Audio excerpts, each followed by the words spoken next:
Twitter hooking you up because we're streaming, so people can actually hear you. Cool. Maybe we should do another mastermind.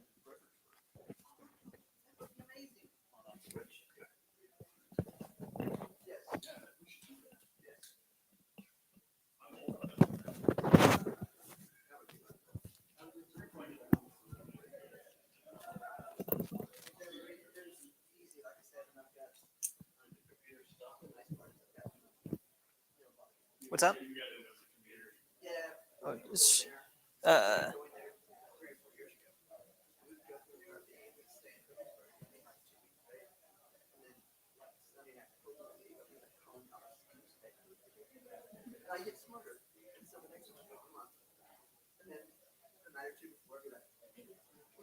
is it on? Do we need to? How's it going?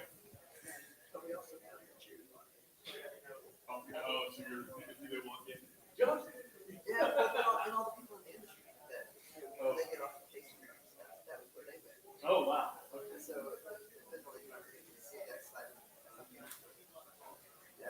We know what time this goes to.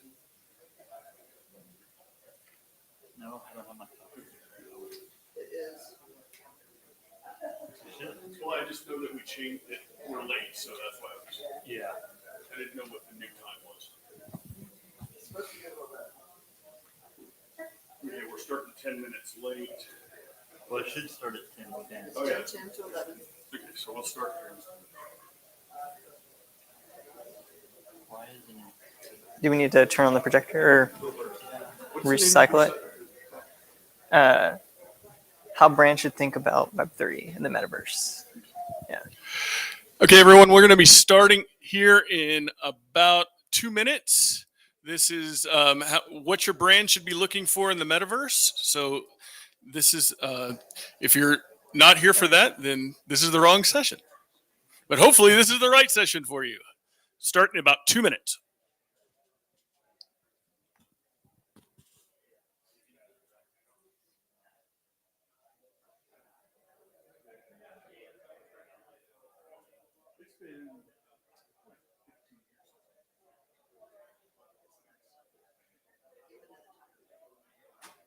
It's a little weird that it's showing here, but it's still showing the thing here. Is that a little weird?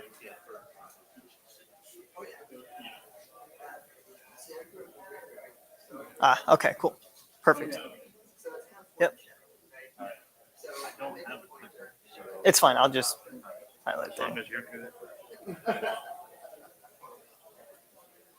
You make sure your mic is good. Yeah, check that all out and then we're going. Okay. Test. I can hear it. Is this good? Can you guys hear him in the back? Yeah. Can we get somebody to shut that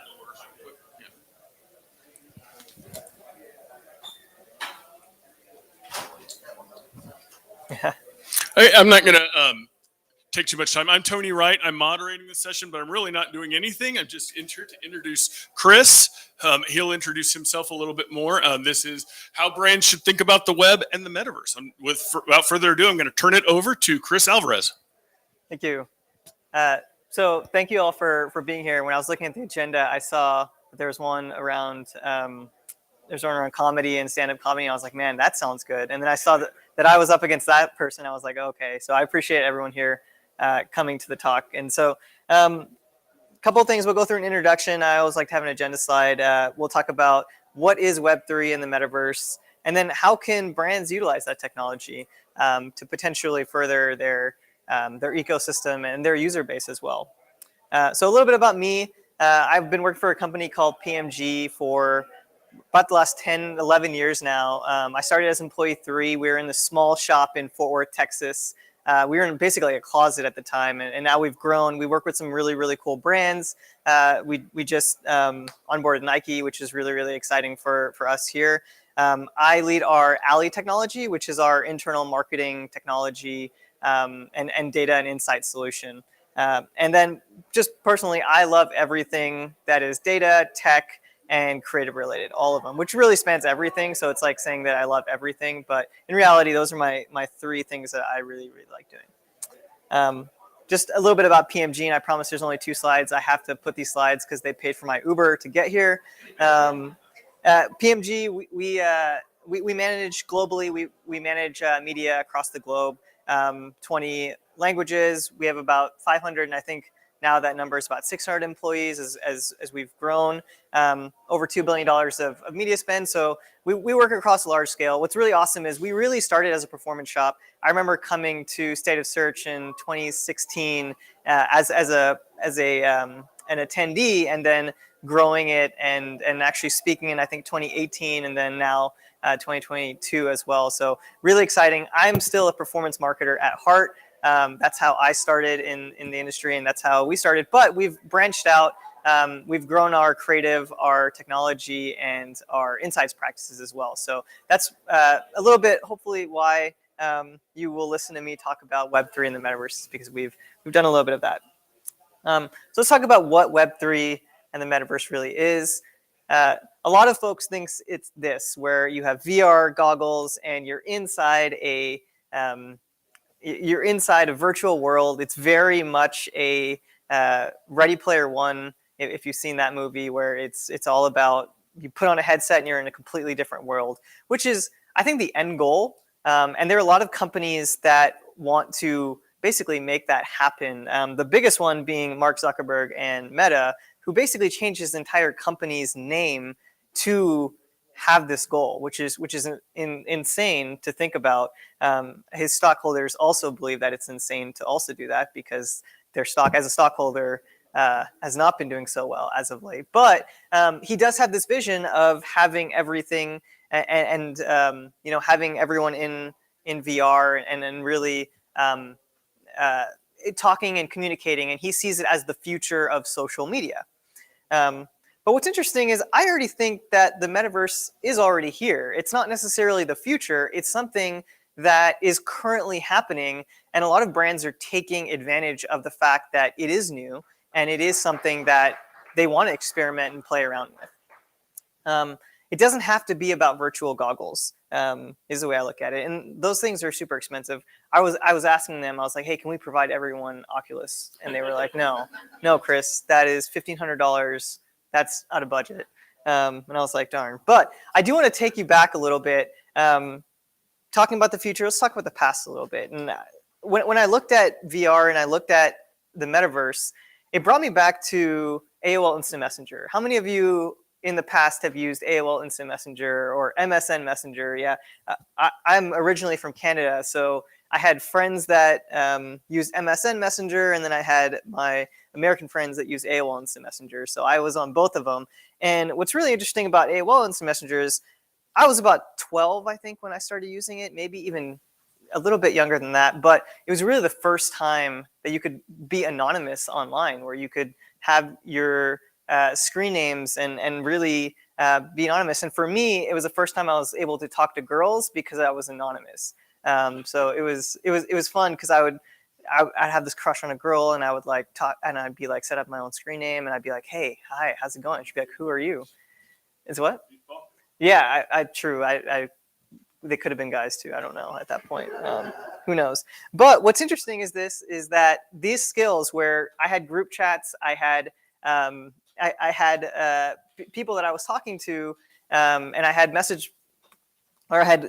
large group chats that were constantly going, actually was a great life skill for me. As in 2015, we launched Slack.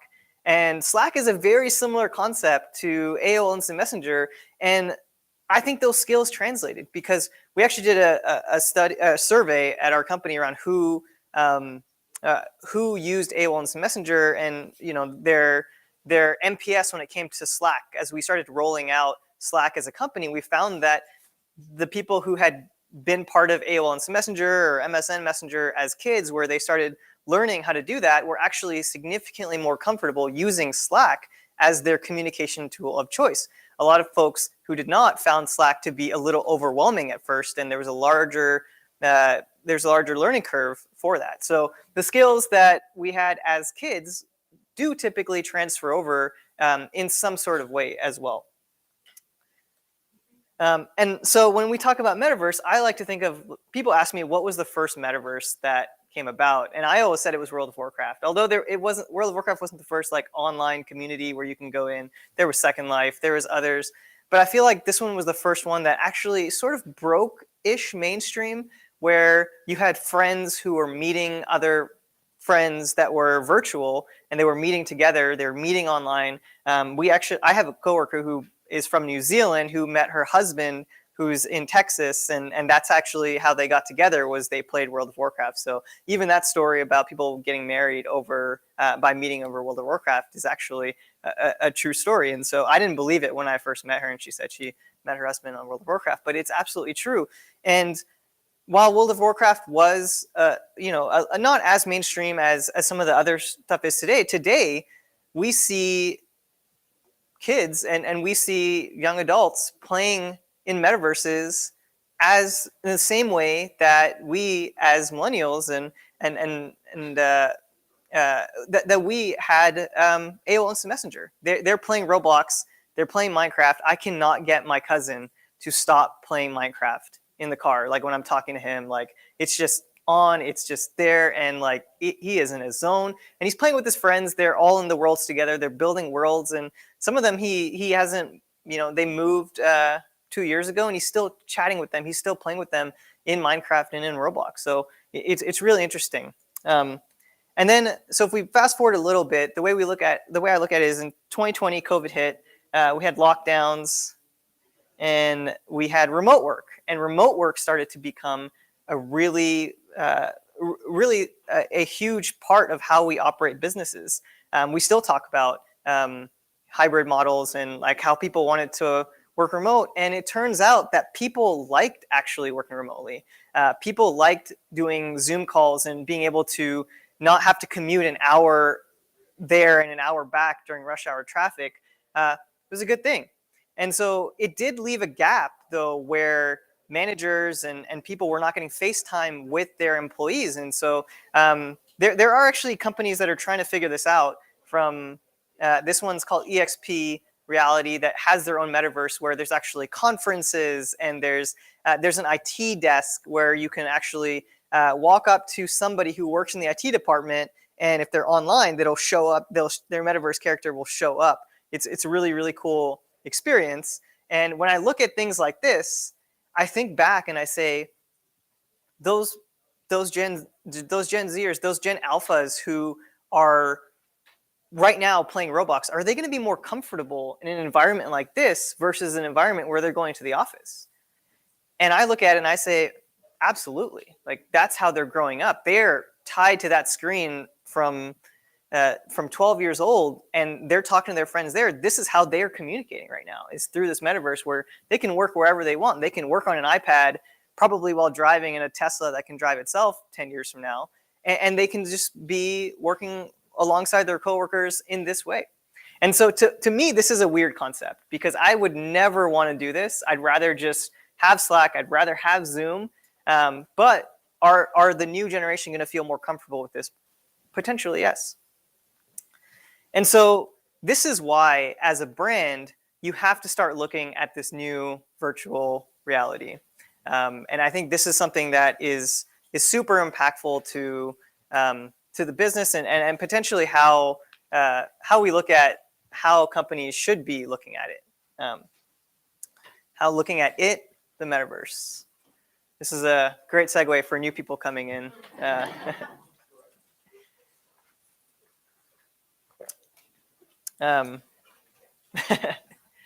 Cool. Sorry for y'all. I'm assuming you went to the comedy session and they may have kicked you out. I don't know, but yeah. Oh no, technical difficulties. Well, welcome to the metaverse. We're all here. We all are receiving Oculuses later today. I'm just kidding. We're not. But yes, only the people that were here from the very beginning. Yes. Yes, and so. Want to talk about how brands can think about how to use this new technology called metaverse. And what's really interesting is we have had a few brands run media campaigns in the metaverse, and the way I look at it is a little bit of a different thing. The metaverse is sort of like a new world, and it's sort of like a reset for brands, because no one's in it right now. And so when we talk to people about their physical brand presence versus their virtual one, we find that a lot of times the value proposition is not the same, because for physical goods and virtual goods, it's very, very different. And the brand equity for physical goods doesn't necessarily mean you have brand equity in the virtual space. A good example of this is, so I know this game came out a long time ago, but there was a Legend of Zelda game where it was open world, and they had like these different armor suits you can wear, and one of them was a Nintendo Switch t-shirt that had a rating of 1, which is like the lowest rating, and then you had like the regular one that people wore that had a rating of 15, which is like one of the highest. And so the way I look at it is, I've never seen anybody in this game when I played it wear this Nintendo Switch shirt when they're live streaming. Going back to the first presentation, they live stream these games. They're all wearing something like this because their users, their audiences, see value in this, the Hylian hood.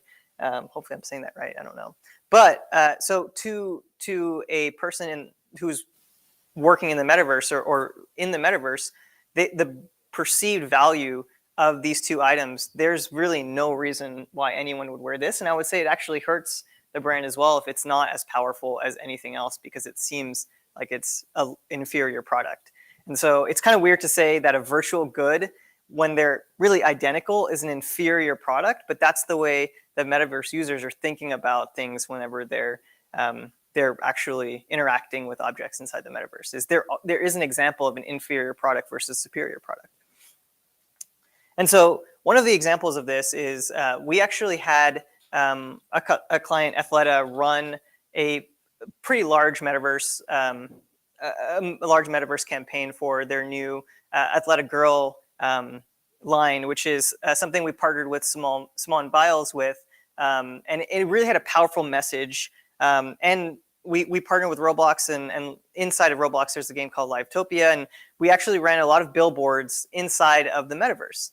And you could see they had really, really strong, powerful messaging that Simone Biles and the team created to make sure that women feel empowered and girls felt empowered to be their best self.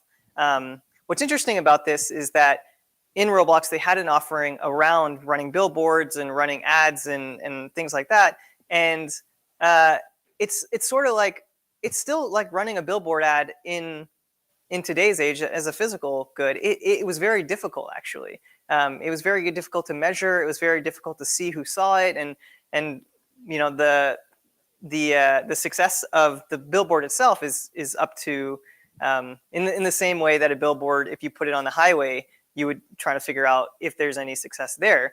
But what was actually more impactful was actually they created a immersive experience and had a as part of the Livetopia Mall, they had a little non-playable character here who you could run up to and talk to, and they would basically give you a free tote bag. And the tote bag increased the number of items you could have, and it looked really, really cool. And the Roblox users actually got value out of having a Athleta tote bag out of the game. So it was a really, really cool experience. And this is actually what drove the most success out of the entire campaign. It wasn't the billboards. It wasn't the influencers behind the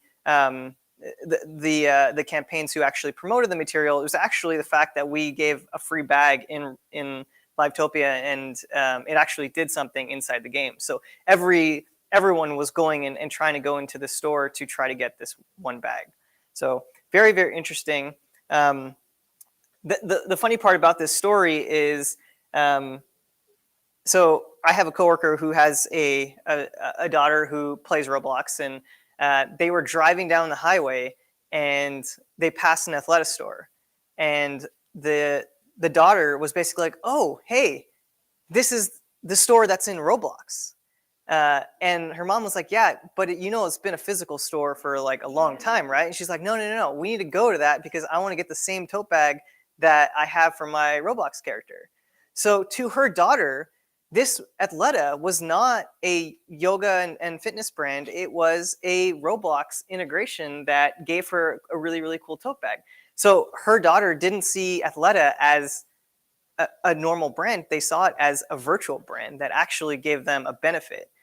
So it's a different way of thinking when it comes to the virtual space um, versus the physical space. And the brand didn't translate. For her daughter, she had no idea that Athleta existed outside of Roblox. But the brand bought her value inside of Roblox, so she was a fan of the brand. It's really, really cool and an interesting concept there. And so the way I look at it, and I have a lot of stories about this, but as marketers, for the first time in a long time, we actually have influence in virtual presence and products. I don't remember the last time as marketers that we actually had uh, a, we actually had a lot of say in what goes into a product. Typically, there's like a product designer and there's a creative person and there's everything. But now that's shifting.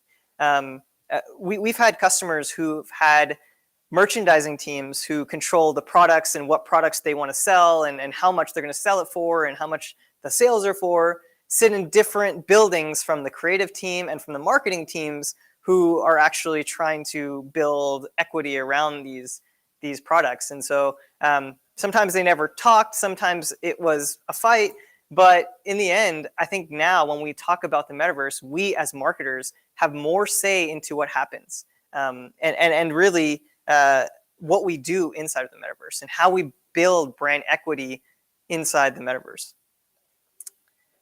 And so I like to say that there are 3 optimization levers. I'm still a performance marketer at heart, so optimization levers is something that I still want to talk about. I still think that's things that are across the board, but it's really products, audience, and creative.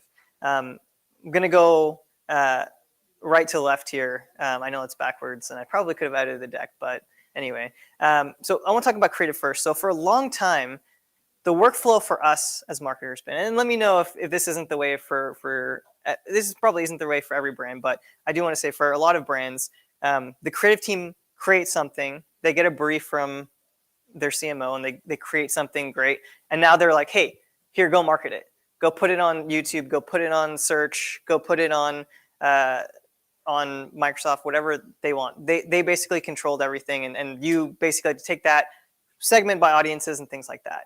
But with Metaverse, it's a little bit different because now marketers have the audience data. We actually understand what's happening with our audiences and which audiences perform the best, which can actually influence the creative and what products we actually put out. So the big premise here is now it isn't the creative team who's getting briefed from the merchandising teams or trying to think of it themselves. It's using the marketing data that we have to distinguish what type of products and what type of virtual assets that the creative team needs to implement inside of this metaverse. And the last one is products. And so this is going to become really, really impactful in the future. Oh, sorry, my slide got kind of messed up. But the big thing here is with products and product feeds as we scale as marketers. I know if you are running SEM, you typically have product feeds. That's going to be even more important as we start to scale into having metaverse first creative and having products and virtual products inside the metaverse. In the same way that you have physical products, you'll also have to have virtual products that can actually scale out and do a lot with. And what you're going to see is the same experiences that you have with PLAs is going to have to transfer over to that. So creating the creative and then uploading to a product feed, all of that is going to become standard when it comes to how you can set your brands up for success in the metaverse. Cool. Now, another way when it comes to virtual goods, and this is where the Web3 part comes about, is when it comes to NFTs. NFTs are a technology that actually, what's funny about this is when I created this when I thought about this presentation idea back in March, NFTs were doing so well. Now they're not. There was so many people on TikTok during COVID that were hyping NFTs. They're like, hey, there's always going to be money. It's always going to be growth. You're always going to put thousands of dollars in NFTs. And now it has really, really crashed. And so I was luckily for me, I was one of the people who had never invested in NFTs because you had to see value out of them, and really it was hard to get value out of a random token that it was not backed by anything. And so for those of you who I guess I should go backwards and say, for those of you who want to know what NFTs are basically a small group of characters on a bunch of servers that you say you own, and those servers validate that you own those bunch of characters called tokens. So they're really tokens. And if somebody else claims that they own those same number of tokens, it goes into these multiple servers, and then it tries to say, who actually owns this? Do you own it or do they own it? And they validate that way. That's my 30-second spiel on how blockchain works. I could be completely wrong on like the nuances of it, but that's basically the general premise, is that there's a bunch of servers that validate each transaction that happens, and so they know the record of each character or each token that happens across the board. And so there are brands that can actually do NFTs really, really well, but for the most part, NFTs have fallen significantly as they weren't providing any value. And I think the biggest reason that NFTs actually collapsed in 2022 is there's just too many of them. There was no exclusivity. There was no, it was very, very tough. I know there was these NFTs that had the apes, and Adidas actually launched out some tokens that looked really, really cool, that had the Adidas logo, and they had the pictures around them, and they did successful at first. But then everyone just started copying the images and then putting them up as their own NFTs. So that artwork that they created that was supposed to be backed by an NFT was just copied over and over again. So it's kind of interesting where it could have been where if it had been exclusive, then it would have been great. And I think it would have been looked at really, really successfully. But because it was able to be replicated so frequently and copied so much, it lost a lot of its value. And so the biggest thing when it comes to NFTs, and actually looking back at it, this isn't something that is going to work for every brand.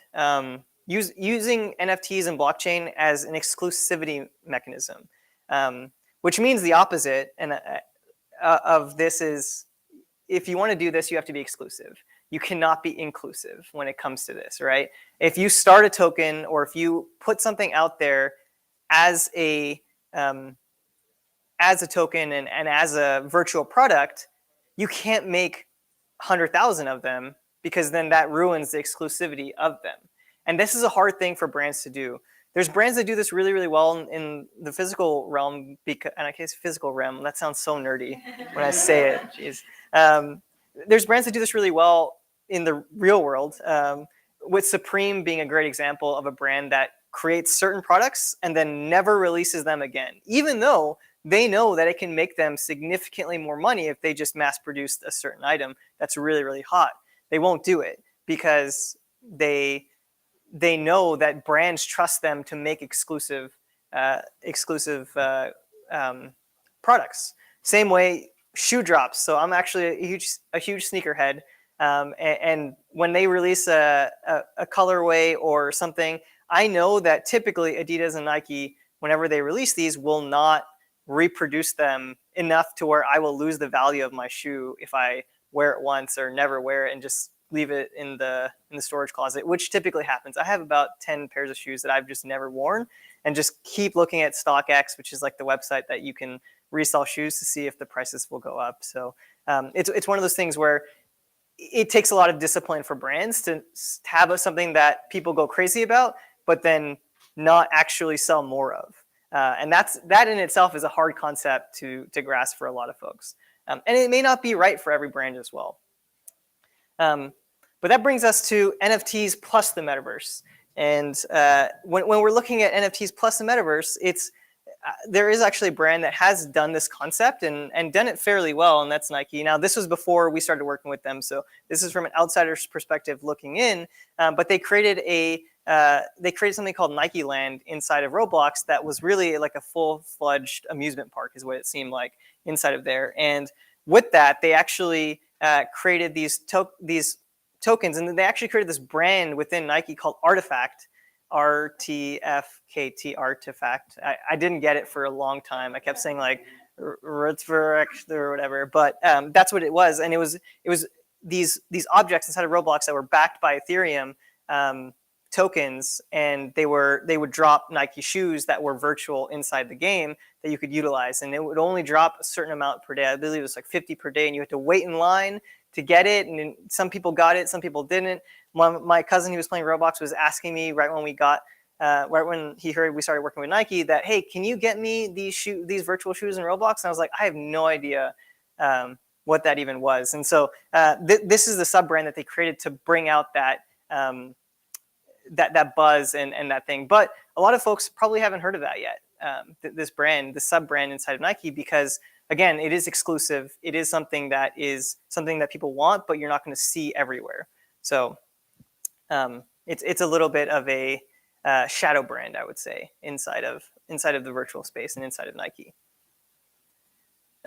Cool. So just to recap everything that I said, I think I'm pretty good on time, but outside of VR, I'd say the metaverse is here. I think it will get to VR eventually. I would love to be in that Ready Player One seat, but it really is something that users are using right now, and Gen Z and Gen Alpha are currently really immersed in. But you have to bring value to the people inside the metaverse, because you're going to start really with brand zero is what I call it, and then have to build up that same presence that you did online as you did offline. And then marketers should use that creative and audience to drive those digital and virtual products together. A lot of times, we're going to have a lot of power when it comes to the virtual stuff that our companies and our brands put out. And this is going to be a great example if you can start to build those insights now when your brands are ready to start delivering virtual products. This is a great way to do it, and to empower all of us in this room to really to do that. And then last but not least, NFTs are not for every brand. They create exclusivity, not inclusivity. So it's something to take into account when your companies are asking, hey, what about NFTs? Should we launch our own token or launch our own blockchain? So yeah, any questions? Let's give Chris a hand real quick. Now, for questions, I'm sure we have a few. So I'm going to moderate. What I'd like for you to do is just if you have a question, raise your hand, and I will come by with the, let's make sure we get it for the virtual folks, get it on this microphone so they can hear. One quick housekeeping thing, just before because I will forget if they just sent me an email. Is there anyone in here whose name tag was not printed correctly this morning? Okay. After this, please come see me and give me your name. I'm going to email your name to the powers that be, and they will print you a name tag. So just after this, please walk up to me and give me your name. That's all I need. And spell it, please, because I'm horrible at spelling people's names. Okay, who has a question? Start over here. So I work with a lot of smaller brands that are decades away from even thinking about the word token, and they have smaller budgets. So what are some like baby steps into the metaverse for smaller brands that are not an Athleta or a Nike, but more mom and pop local brands that still want to be on the cutting edge? Yeah, I think there are a lot of creators that will partner with smaller brands in the same way you have micro influencers who might be local to the brands. You will actually have that as well. When it comes to the content creators who are live streaming or working in the metaverse and stuff like that. So if you are in Dallas, there's quite a few that do Minecraft content and actually are local. They don't have the millions of followers that Ninja would have or something like that, but they do have a lot of content. And that actually creates brand equity as well when you're working with those smaller creators who are building stuff in the metaverse. A good example is there was somebody who creates sculptures inside of Minecraft, and he partnered with a brand that was local to actually build out their logo inside of that, and he live streamed it. He had about 5,000 to 10,000 followers, but it was still a great way where people were watching them build this. So now you have brand equity with 5,000, 10,000 folks as well. Question here. Yeah. So a similar question about NFTs and tokens and moving that into the 3D world. So I'm a follower of Club Divine, which is a wine membership. It's very exclusive, but it seems to transfer well from 3D into 2D with a membership that the tokens provide. So same thing. What are the steps that you see 3D reaching a larger, what we think of as Web 2 audience? Because the Web 3 audience is really small, but it seems like Web 3 is going to want to get the Web 2 audience. So I guess the question is, how do we get to the Web 2 audience? Yeah, I think it'll eventually happen as more folks start to go. And like I'm part of a product side as well, and there's a product life cycle to everything. We're still in the early adopters phase of like the Web3 side, but that will shift and grow as we start to get there. The biggest thing is I wouldn't say don't force it. Like if your users are in a certain place and in a certain time, trying to force a technology on them typically doesn't work well. It has to bring value to them, and that's the biggest thing. Is if you can bring value in some way to them, then it'll be easier than trying to force a technology just because it exists. The way I look at it is, do you remember QR codes back in like 2010? People were putting them on everywhere and like just stamping them on every product and like trying to get people to like have content that way, and it just didn't work because people didn't want to do it. It was like a new technology that was shiny because of mobile phones, but it wasn't necessarily ready for it. Now in 2020, you'll see them on every single thing, as menus apparently are now not a thing anymore at restaurants. You'll see, and people just know now to do it. So that's a great example of like an early technology that people probably try to force and spent maybe a little bit too much money on, but then nowadays it's like, okay, I want to get more information. It's useful. It's valuable to me. I'm actually going to do it. Hopefully that answers your question. I know that was like, okay, there's no small hack to do it. Yeah. Anybody else have a question? I have a quick question for you. Yeah. Let's talk about measurement. You talked a little bit about that, but I think from my perspective, that's probably one of the hardest things as far as getting a brand to go in and adopt. When they ask, what can you expect? How are you going to measure? What do you tell them when you're coming in? You know, whether it's Nike or mom and pop. I mean, what are the things that you tell the client as far as how they're going to measure, et cetera? Yeah, there's quite a few ways to do it. The way we did it when we worked with Athleta on this was we knew it wasn't necessarily there to drive conversions. So we had that up front, and we said, this is a new thing. We know the target audience that you want to go after is in Roblox, is in some metaverses already. And so what we did was we actually took a multiple approach to it. So having multiple KPIs, we took into account, and we surrounded the campaign with content as well. So we worked with influencers and micro influencers to post about their content, posted that. So we were monitoring impressions. There are brand share metrics that you can also get out of the game, and Roblox will actually give you some of those metrics as well around some of the voice of share. Is there a metrics. minimum spend to get that type of data? That I actually don't know off the top of my head, but yeah. I would imagine that there is. Yes. Yeah.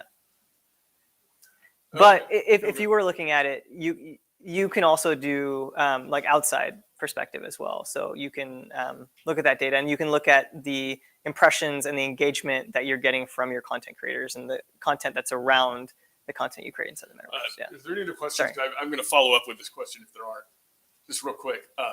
On that, do you utilize any old school 2D stuff like UTM codes, et cetera, for tracking? Are you mainly relying on data from the publisher? Mainly around for this one, we mainly relied on data from the publisher. Okay. Yes. Yeah. Are there any other questions? I have one. Oh, Yeah. How do you put the wait, hold on. We got virtual people, so they can't hear us. Sorry. How would more of a service-oriented business approach this? Like we work with a lot of elective medical, LASIK, that kind of thing. And unfortunately, like you're not born blind into the metaverse, so we can't sell you an NFT for LASIK. So how would any kind of service-oriented brand work in that? Yeah. So when I was actually talking to this presentation with somebody, they mentioned that somebody tried hosting a conference in the metaverse and like actually having that, and it was a little bit of an awkward experience because half the people were actually in a room. Because they were asking me, they're like, Chris, you should set up a Roblox thing and have the virtual people join the Roblox group. And I was like, oh, that sounds kind of complicated and cumbersome. But what's interesting is this EXP reality, which is it's actually real estate. Their main customer is actually a real estate company that has a lot of real estate brokers, and they actually in their metaverse have conferences that they'll host once a month that have speakers who are going into auditoriums and speaking. There's actually a really cool TikTok video on it. If you Google EXP metaverse, you might actually find it. But that's how they're doing their meet and greeting of all their realtors that are there. So in a service-based industry, similar to how we are working here at Safe Search, we're meeting all together. Is there an opportunity to maybe combine the live streaming knowledge that we got here with potentially like a thing where it says, hey, everyone come to this location. We're going to have an online metaverse type conference where people can go and speak to each other. Yeah, I think, did you have a question? One more. And then afterwards, I'm sure Chris will be around. So you can ask him some questions. Yeah, for sure. Have you seen brands doing dual use customizable products between like real products and that? I'm thinking like American Girl dolls or Build-A-Bear or something like that, where they can create an actual physical product and then give you the NFT for Roblox or Minecraft or something like that. Yes, Adidas did a similar concept where they actually had the token printed on an Adidas hoodie. That was a really, really cool concept as well.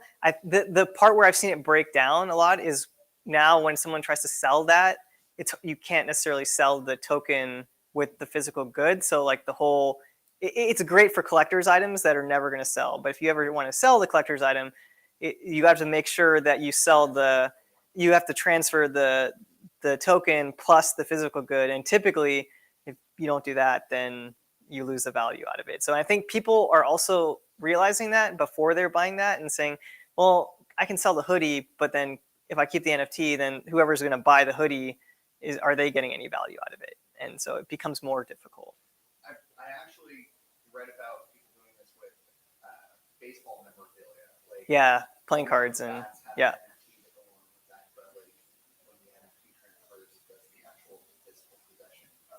Exactly, transfer. Yeah. So that's the hard part, is policing that, and it's hard to police it. Okay, well, unfortunately, I think we're supposed to go to 10:50. Yeah. So we are out of time. But if you have any questions, please come up and ask Chris. And thank you for coming out. And if you have any other things, any other problems, those of you that need your name tags, please come see me. And I give you the gift of time. Appreciate it. Thanks. Very, very, very good stuff. Thank you. Appreciate you moderating.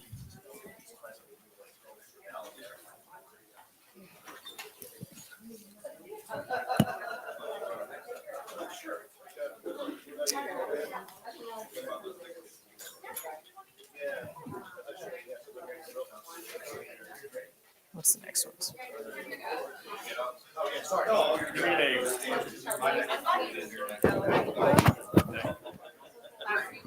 going on? Hey. Max. Nice Max, nice to meet you. You from Chris. Canada? Originally, yeah, but I've lived here for a while. Yeah, I've been here for a while. Yeah. I moved 6 years ago. Oh, nice. From where? Okay, I'm from Montreal. Yeah. Hi. Thanks. Good evening. Nice to meet you. I'm Chris.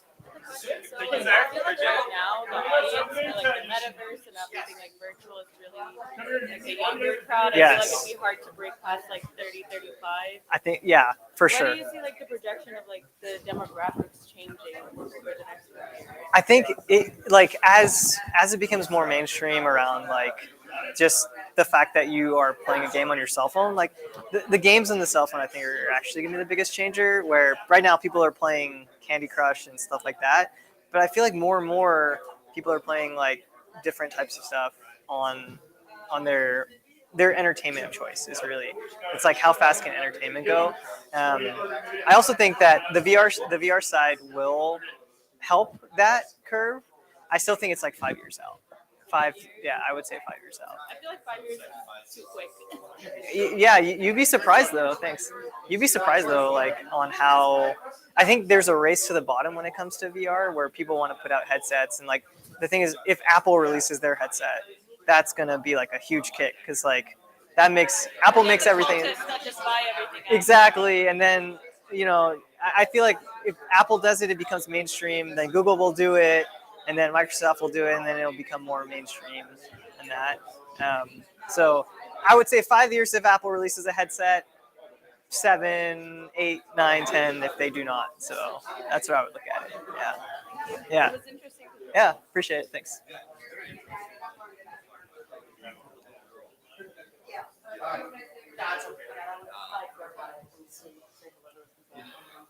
I'm not worried about that, but I'll take this.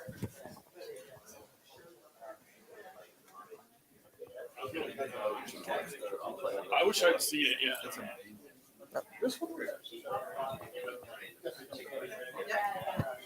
Oh shit! I took the mic.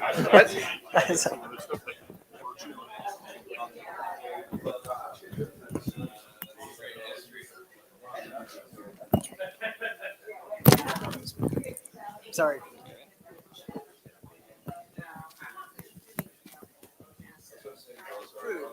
Make it go. Thanks. Appreciate it. I think you got to get mic'd up. Is this for me? Are you David? Yes, I am David. I think this is for you. Some legal entity comes in and says, well, you guys approved me on this, so I'm gonna go to,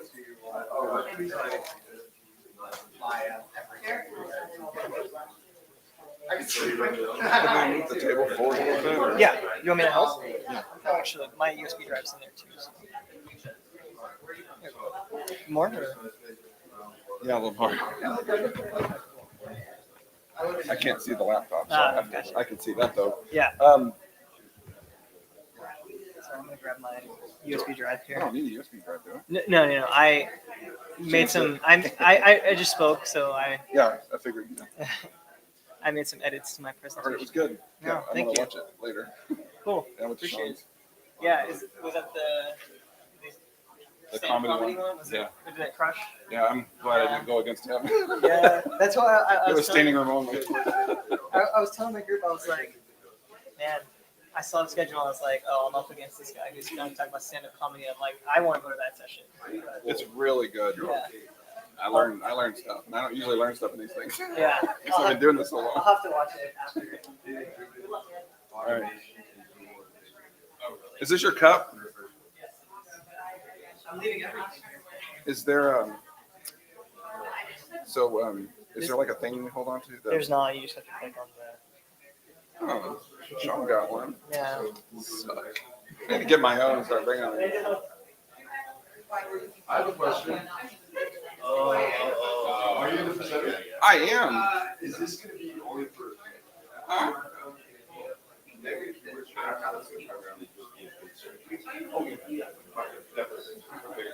We're on the record. Yeah, I mean, I guess my opinion is kind of shoes to your staff, but so long. Sure. I mean, if you have it that long, digital industry software is like most of the time. Well, and there was like, at one point, when they took it off, there was some loss of inclusion. How it helped increase. We're gonna have to go, like, there's no way to do it in a month. No, and anything to do with your software. That way. Yeah. You know.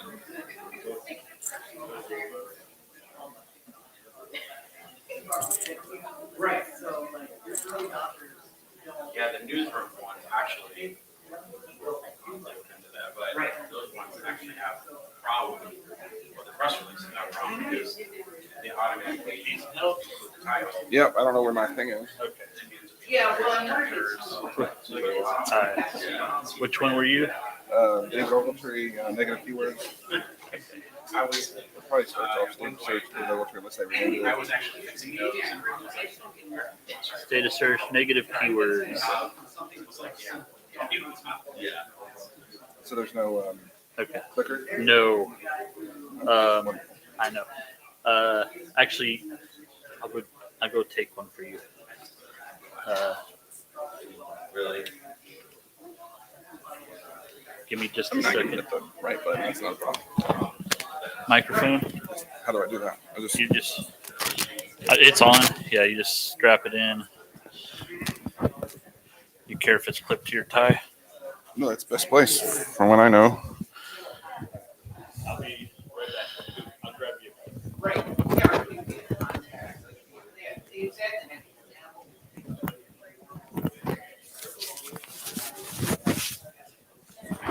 Like, so for example, what's the typical, even though that's you know, be locked into things that are place. Right. So I think it's not. I think that's the issue with the jets. Even in a. And I just didn't go, the, if so the Jets have. That's, yeah, those are the things I'm thinking about. I really just want to go next week. But I guess, you can do it.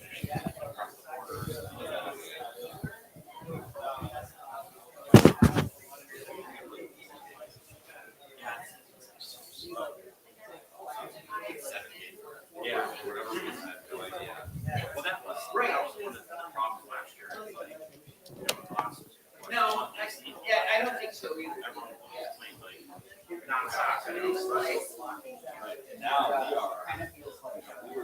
But it all feels like Starbucks. Kind of, you know, that kind of slow walk. Yeah, I think that's. Apple's gonna. It's gonna be much more. I have this big thing I have in my car. yeah. Interesting. Very cool. The only issue is it's only.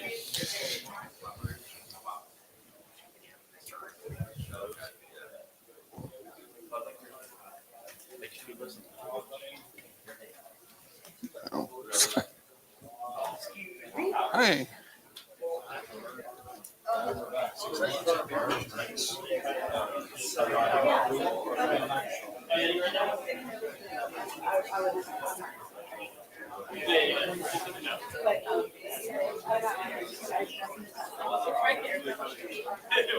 Excuse me. What's this?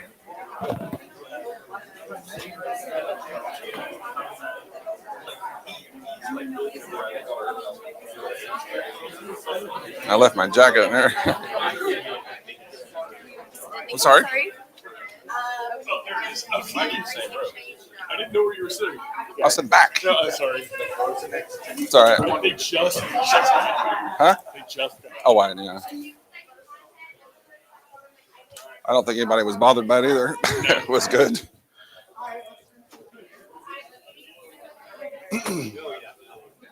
I'm glad they put me on the left side of the screen. That's where I'm happiest. It's funny, I'm almost blind in my left eye, but for some reason I see better on my left side. Oh, sorry.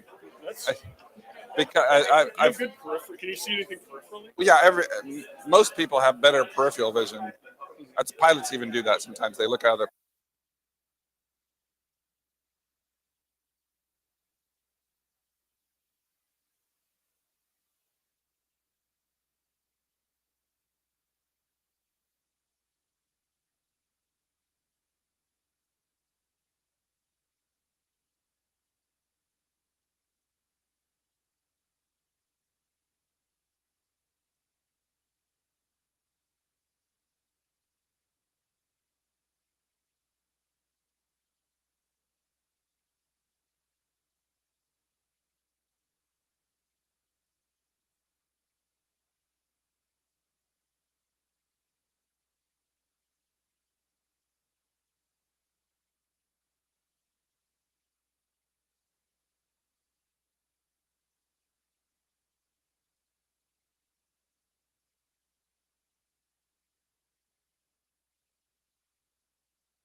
No.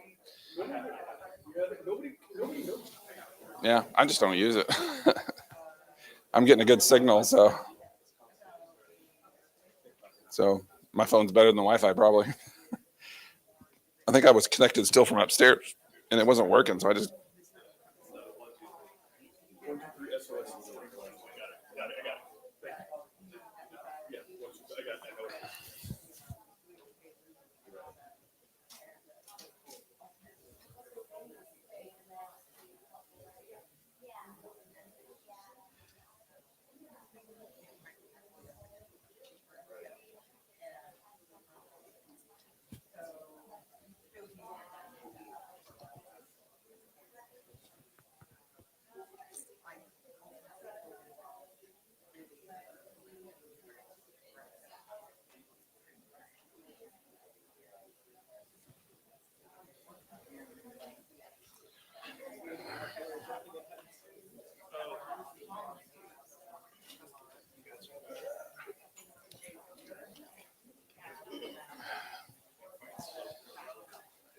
So I guess at 40 after I should do questions, huh? Or just whenever I get to it.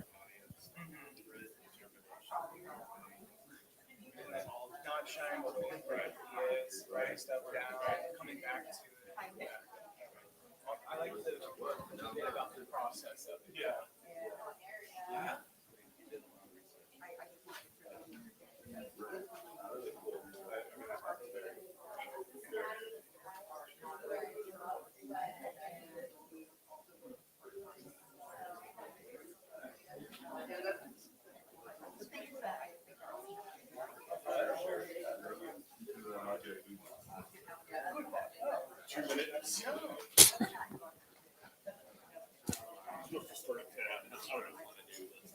So about probably about 40, I should do questions or. Yeah. Okay. And we'll end it. I'll end it at whenever. Well, if you can just start around 40, then as long as we can go. Oh yeah. Let's see how well I pace.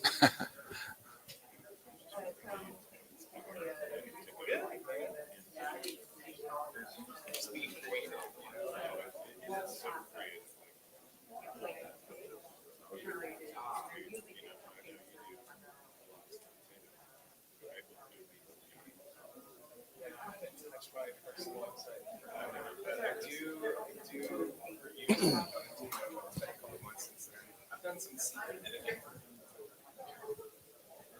for the ownership there. If he's swamped with something, he'll give me a review secretly.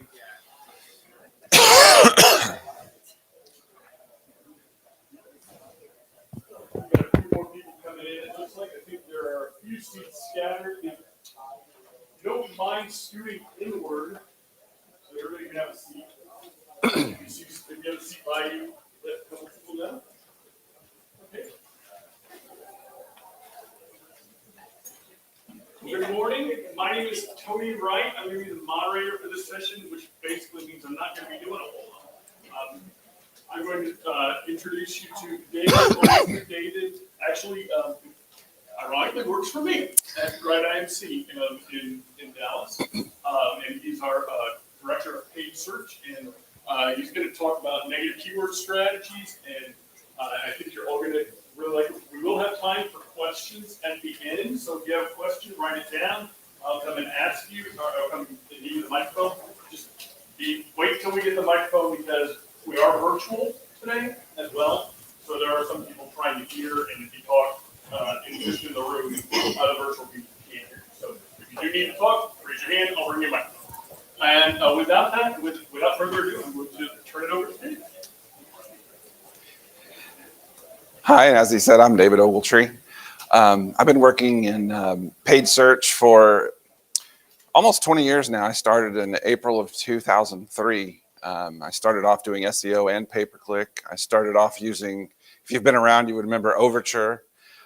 We used Overture, and Google wasn't even much of a thing back in 2019. Yahoo was kind of the much bigger than Google at the time, and so we were doing Overture, and you could get penny clicks back then. and we, we wanted to be number one. And so what we would do is we'd have an automated program that would just automatically move the mouse and click something, because you could always just say, raise my bid to 1 cent above the next guy. And you could just do that all day long. And so that was just kind of early pay-per-click. And then, oh, sorry.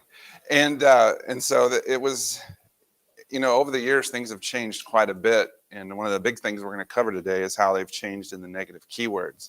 And if you've been watching the news or been doing pay-per-click for any time now, you notice that things have changed quite dramatically in the last few years. Negative keywords, they've become the most important thing of our job now. It used to be, it's always been important, but now because of how they're doing things, we just spend a lot of our time now working on negative keywords. And one of the things that I've worked on and tried to streamline that and make it easier, and these are tactics that I've used for years as well. They're not new to me necessarily, but they're more and more important now. So why are we having to do this now? So if you'll remember, 2014, they created the close variants. They became mandatory. Before that, you could actually check a box and turn on close variants, and it was an option. Then it became mandatory, and then in March 2017, exact match became no longer exact match, and then in 2021, they got rid of the modified broad, where you put the plus symbol in front of your keywords, and so then all of a sudden you have all of these. You're showing up for everything in the world. Like if you bid on window shades, you could also show up for Hunter Douglas. It was really difficult. And then they merged it. So now we don't have phrase match or modified broad. We have both. So now when you create your phrase matches, it's also modified broad. So it's not, those two words don't have to be together anymore. In the old days, if you did red shoes as a phrase match, red shoes had to be together, but there could be stuff before and after, but now it could be in the middle. And so that's one of the biggest reasons that negative keywords have become so important nowadays. It reduces your costs by using negative keywords. Obviously, we know that, you don't want to waste clicks. I mean, that's the biggest cost, in pay-per-click is wasted clicks. One of the biggest costs.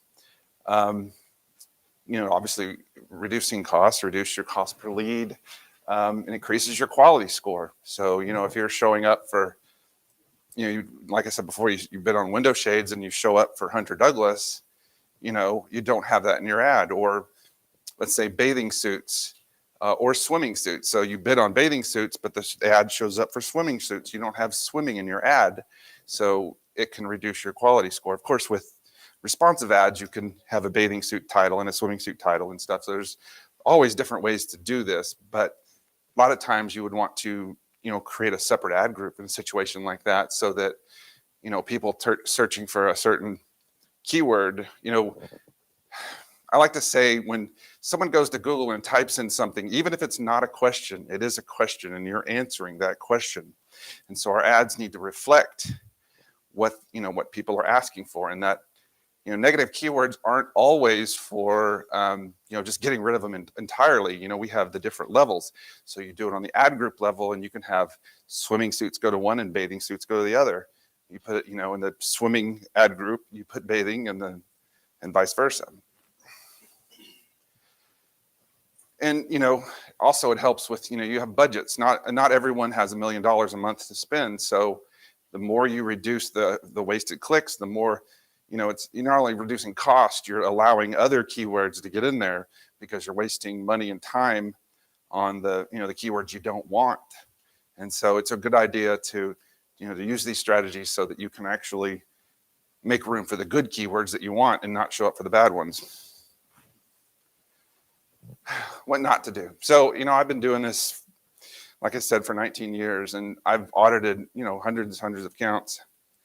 And I don't think I've ever started looking at a new account or an old account that, where they've spent much time on the negative keywords.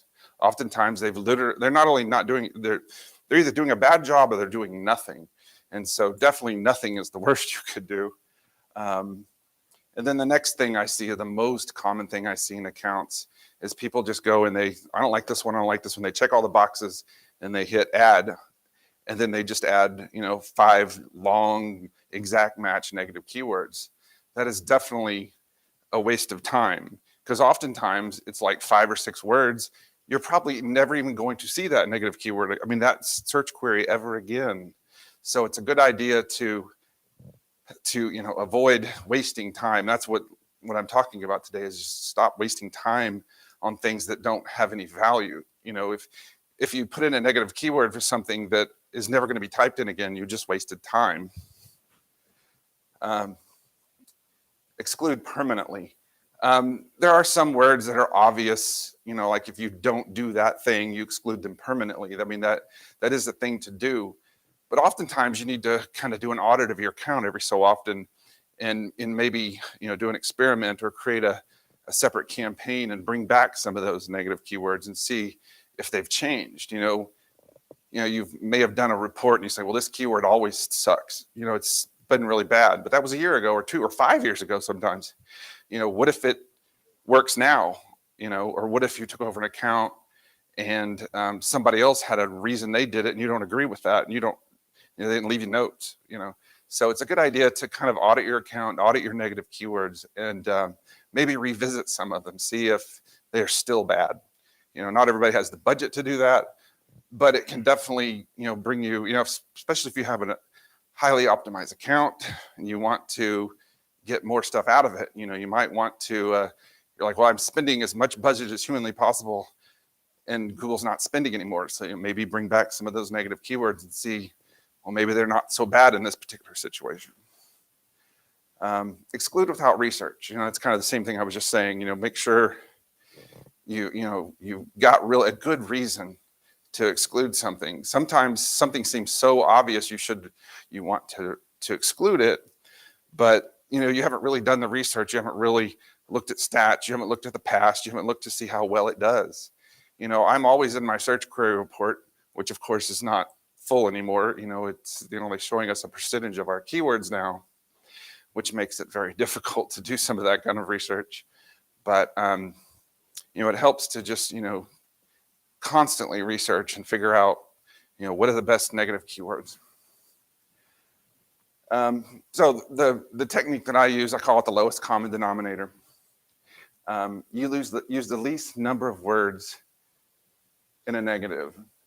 Most of them will be a single keyword.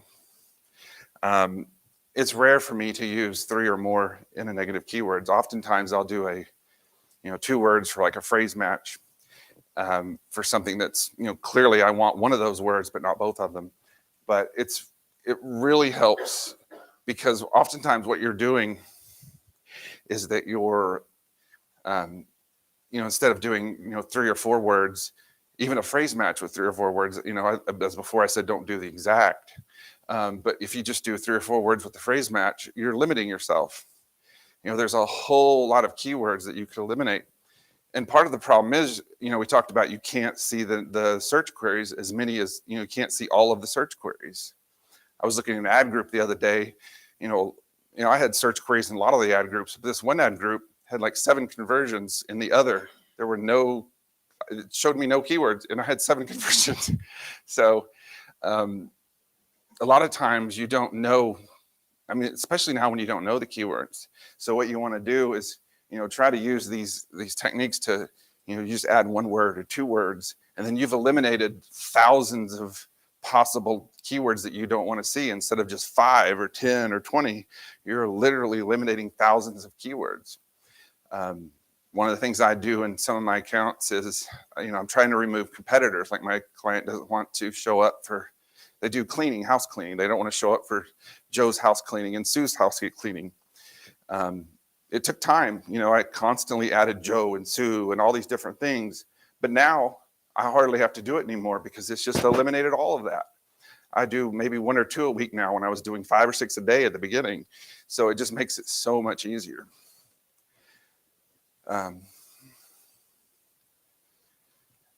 This blocks a lot more queries and saves time, blocks the other keywords, like I said before. Sorry. Example would be a search query, Lowe's 30-inch blinds, and that goes to the competitors.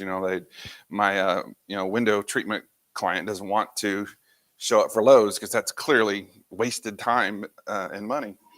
So the right way would be put in Lowe's. The wrong way to put Lowe's 30-inch blinds, because you've just eliminated only that keyword and nothing else. I would have to, there's tons and tons of Lowe's keywords in there, and I would have to do. It would be an unending process of adding them that way. But if I add Lowe's, boom, I'm done. There's 1,000 keywords gone. It's so much better to do it that way.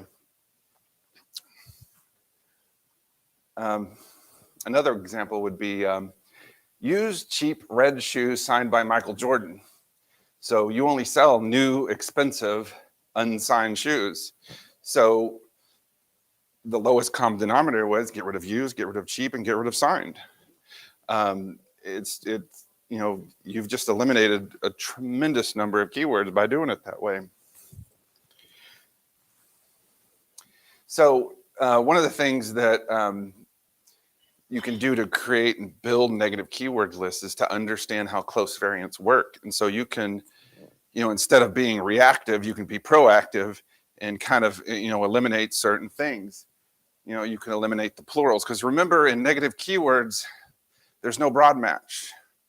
I mean, it's called broad match, but it doesn't work like regular broad match. It's always exact in the sense that, if it's bathing and baths, those are two keywords, or big and bigger, those are two keywords. Shoe and shoes, those are two separate keywords. And so you've really got to watch out for plurals, and then of course typos. It's hard to catch the typos and misspellings, but that's kind of you learn that from your search queries, and so it can be time consuming creating these lists, but there's different ways to find those things. We got abbreviations, of course. Somebody might say miscellaneous, they do MISC or something like that. Adverbs, misspellings, accents. So if you have cafe with no accent and cafe with an accent, those are two entirely separate keywords, and you need two entirely separate negatives. So you're going to have to watch out for those things, because it's not going to catch the accents. Google sees those as two entirely separate keywords. Stemming, of course, that's the most common one, where you see ER, ING. Stemming is like the root of the word, and then all the different things, different type of words that you can make out of that one word. So you've got to, you can use a thesaurus. Those are very useful. Dictionaries are very good to get those kind of information. And another thing I want to mention later is you can also, there's lots of lists on the internet. Doing research for lists can really help you find a list of all of the stemming keywords for this word, and that'll help you build your keyword list. Function words, you got conjunctions like and but, that kind of thing. Prepositions, in and out, those kind of things. Pronouns, he, she, and it. I never can remember what these things are. Modals are could and would, and then hedge words are like be, might, will, and there's function words like the and that. So if you're, especially nowadays, even with exact match, you've got to do that. So it really helps with trying to, if you want to create a truly exact match keyword, you've got to build a negative keyword for that. And using these type of techniques, word forms, you can get rid of the and that if that's not in your keyword. And of course, word order. So if you want to bid only on red shoes and not shoes red, you put shoes red as a negative phrase match. And there's just, it's just doing the research, like I said before. You got to build these keyword lists, and it'll save you so much money in the long run and time, to do that.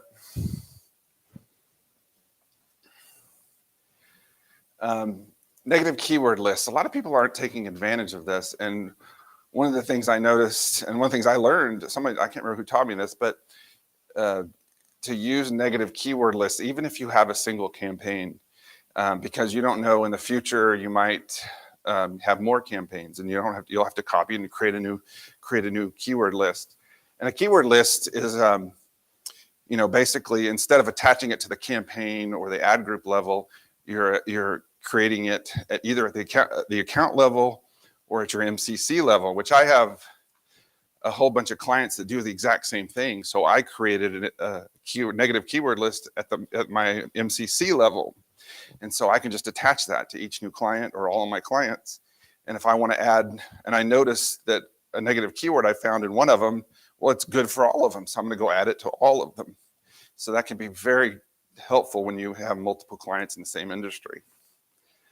And also it can help to create multiple lists for organizational purposes. Like sometimes I will create one just for competitors. So like maybe one day I might want to do a test and remove the competitors. And I don't have to go find all the competitors in my big long list. I can actually just say, remove the competitor list or remove this list. Or you can even have seasonal lists. So let's say you're adding and removing lists based on season, and you can actually automate that using scripts.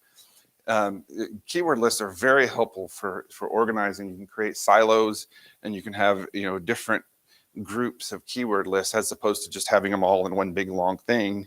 And of course, the biggest part of lists is that you don't have to add it to every campaign. We don't have keyword lists at the ad group level. I wish we did. That would be so helpful. Because sometimes I will want one ad group to show up for a keyword, but it could show up in 5 other ad groups, and I have to go add that negative to 5 more ad groups. So it would be so nice to have ad group level keyword lists. Yeah, so just create multiple ones. That really helps a lot. So just negative keywords, like we talked before, you have the MCC, you have the account, campaign, and then ad groups. Well, actually, you don't have MCC except for only through lists. MC and account are only through lists. The campaign and the ad group level are actually assigned to the campaign and the ad group. We have exact, phrase, and broad. So these don't mean the same thing as they do when you're targeting keywords. So exact is similar in the way that it's definitely exact. So if you put red shoes, it will not show up for red shoes, and that's the only one it's not going to show up for. If you do broad, what it means is that there can be in any order. So red shoes, shoes red, it works. Or it can be red. You can be at the beginning and the end and the middle. So it doesn't matter the order or the position or anything. It can literally be anywhere in there. So if you have a 2-word phrase that you're like adding like red shoes, you want to make sure that that you understand that it could be anywhere in that, in any order, at any position.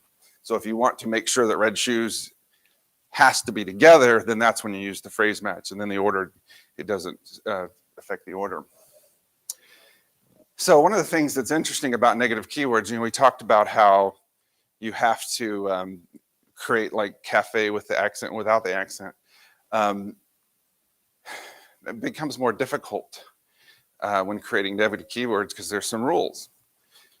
You could put an ampersand in your negative keyword. You can put an accent mark, of course, and then you can put an asterisk. But you can also use the plus symbol, but it doesn't always work. So if you do red plus shoes, it'll ignore it. But if you do C++, it figures it out. So there's a little bit of ambiguity there. All other non-characters are going to be ignored. So if you put a pound sign or an @ symbol,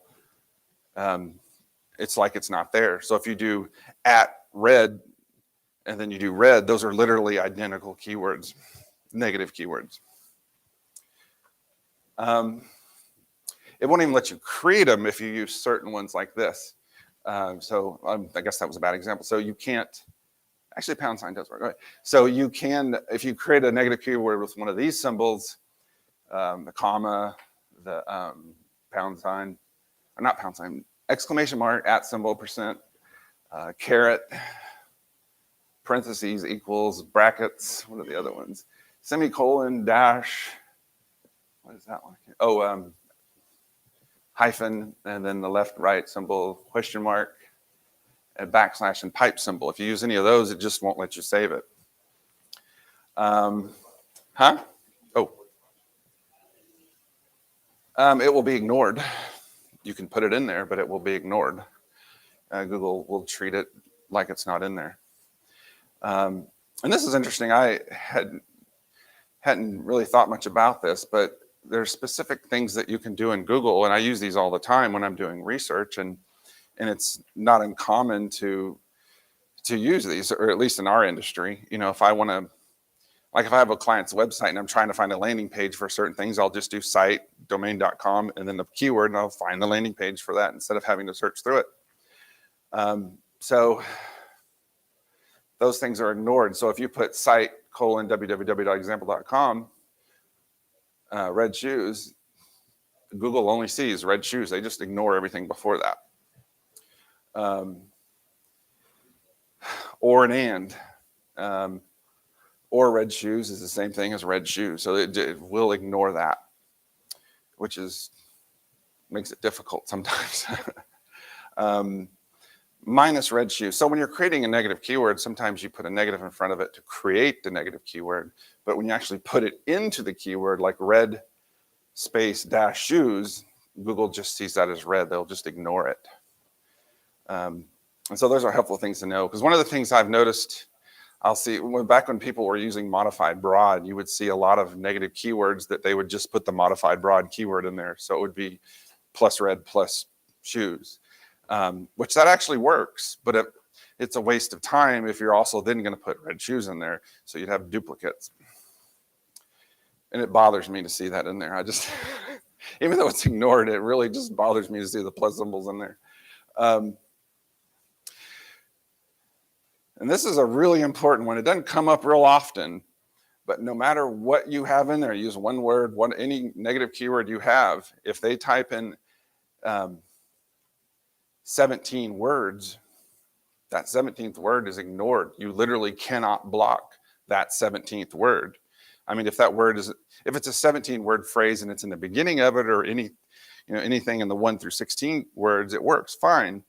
But, if you're blocking red or used, and the very last word, the 17th word is used, your negatives don't work. It's a very rare situation. It doesn't come up, but makes it difficult to block long things sometimes.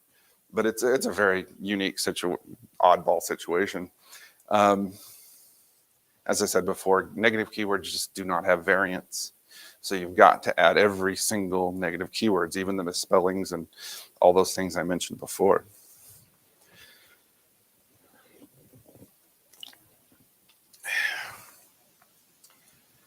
So this is something I've only run into once. Somebody came in and they were doing, like we said before, the exact matches, and they had a lot of negative keywords. It took forever to download it, and to open it in Excel, it was so many. It was ridiculous. And it wasn't even that big of an account. It wasn't like Target or something. It was, a medium-sized company. They didn't have a giant budget. There were, maybe a few thousand a month or something, less than 10,000 a month. And they just went nuts. And so we ran into the issues. You're only allowed 1 million campaign targeting items per account. And that means negative keywords and positive keywords. Anything that you've added to target 1 million in the entire account. If you need 1,000,001, you got to create a new account. So with the negative keyword list, I talked about creating multiple ones. That could be difficult with some of the limitations. So it just depends on your account. You can only have 20 shared negative keyword lists per account. You can have more at your MCC level, which would actually get around that. You can only have 5,000 keywords per negative keyword list. So your negative keyword list can only be 5,000. As you see here, you can only have 10,000 negative keywords per campaign.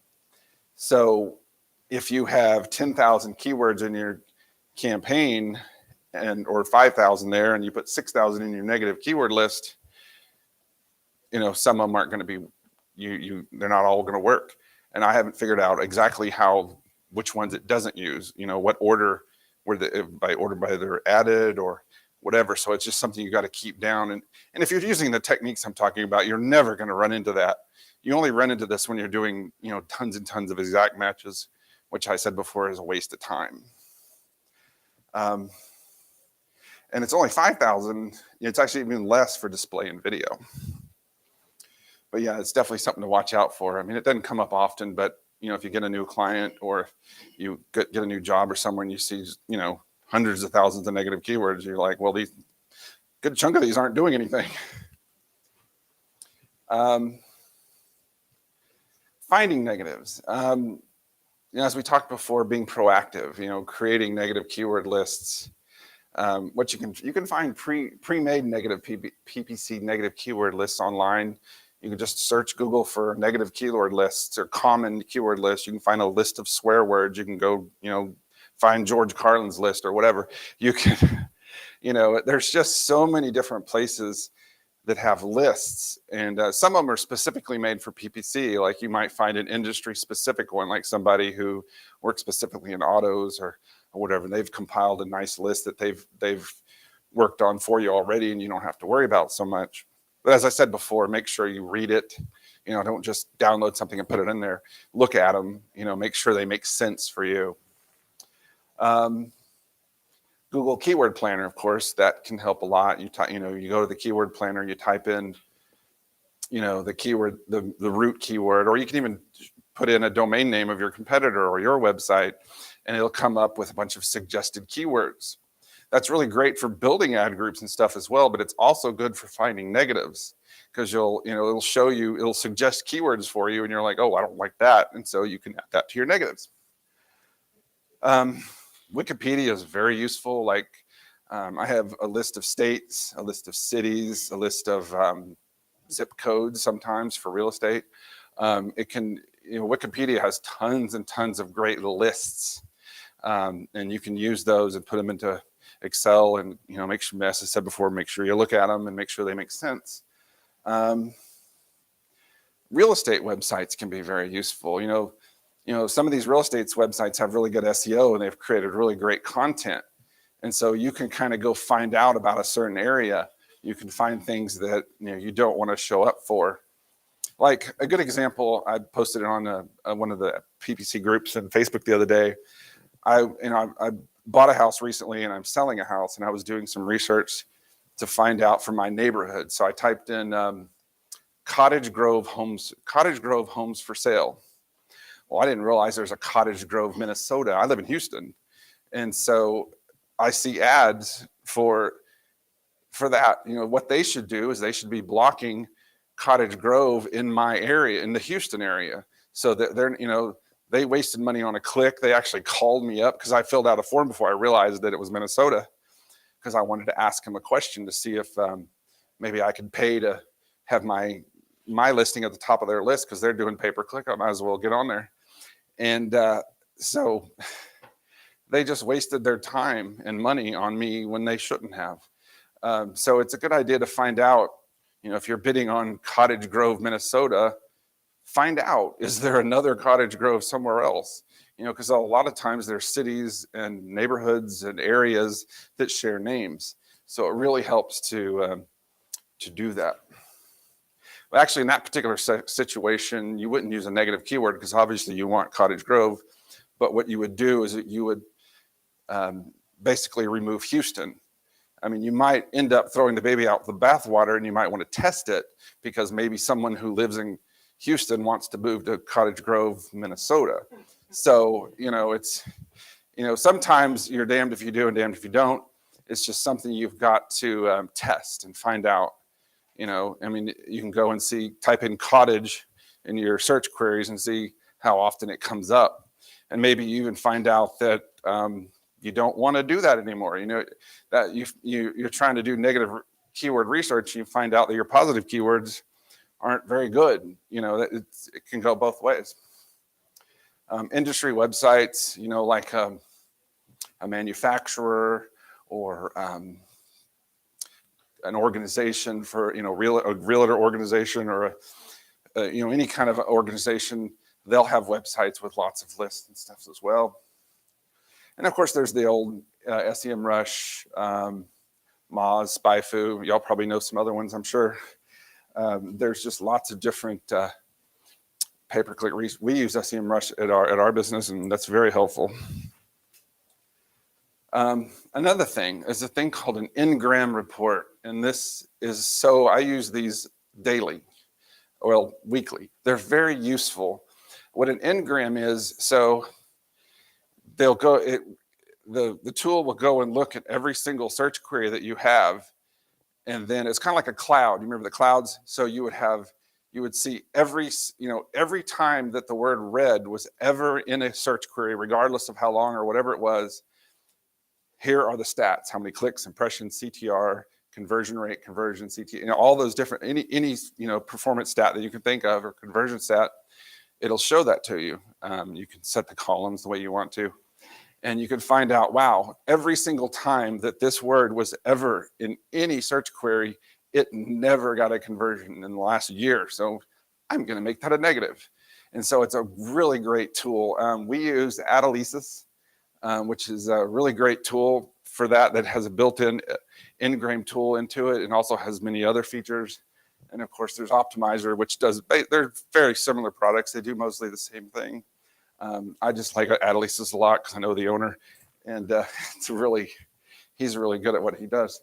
Brad Geddes is the guy who does that, if you've ever heard of him. And there's actually a Google Ads script. It came out in, I want to say 2005, and it stopped working about a year ago. And what it'll do is you create somebody fixed it. That's what I meant to say. And if you can go to that URL, or you can scan that, and you can download the script and just copy and paste it. You have to create a Google Docs, and then you copy and paste. There's a few little settings there at the very top. You just copy and paste the Google Docs URL, and you paste it into the script, and you schedule it to run, and it'll just populate that spreadsheet, the Google Docs, or Google Sheets, I guess actually is the term, in your Google Sheets, and you can go through and get all that data. And that's free. These actually cost money, like a percentage of your account kind of stuff. The one on the bottom is free and really nice. So I use Adelisis for other reasons. Otherwise, I would just use that. Of course, when I started using Adelisis, this was still broken, but I finally found somebody who went and fixed it. So it's very nice. And when you go to that link, he talks about the original article from Search Engine Land, which it's very, very useful. And that's really the end of that. I guess we can go ahead and start doing some questions. Okay. Yes. What is the approach towards non-branded keywords, not SEM? The question was, what is the approach to non-branded keywords, not just SEM? I don't really understand. Non-branded. Wait, is there a different approach for non-branded keywords versus branded keywords? Is that? Yeah, I mean, it's different for every client. I usually sequester them and put them in their own campaign. There's a lot of different reasons for creating different campaigns, and I usually try to not create new campaigns. I try to keep as much stuff in a single campaign as possible, because I've seen accounts. I saw one account that had 1,000 different campaigns. It was like one keyword per campaign. It was weird. So I try to keep them down. If I don't create a new campaign unless I got a really good reason for it, and that's one of them is for branding and non-branding, and so that helps out a lot. Okay, we got a question here. Mine's for just the negative keywords. So based on negative keywords, one thing that I'm finding is Google just wants more money. So there's like, hey, broad match it. So you open up the floodgates, I would say, and then after that, it's just like a huge stream of one impression, one click search terms. So I'm finding my job is just becoming, just like you said, it's like now it's a never ending sea of one click search terms where I now have to determine the validity of that, not even based on conversion data, right? So if they converted, sure, that's an easy like place to see. But now, do you still have a lot of phrase in the exact match campaigns in a lot of your clients?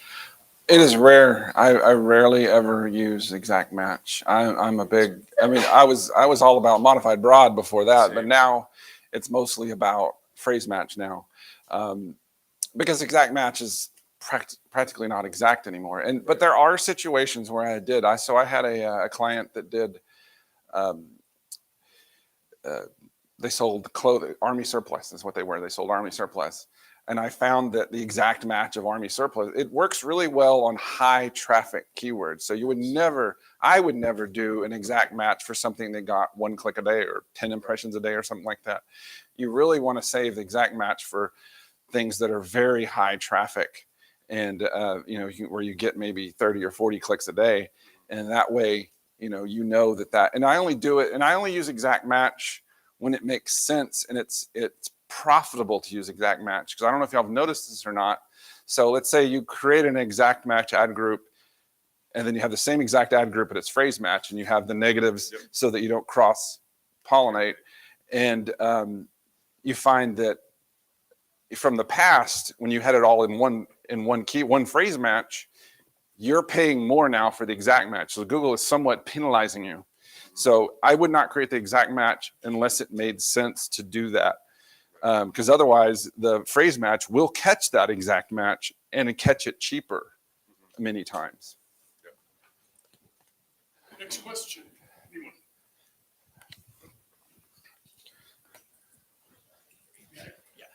Now that we're being forced to switch to Performance Max campaigns, how is this going to help or hurt us? Well, I'm not a big fan of Performance Max.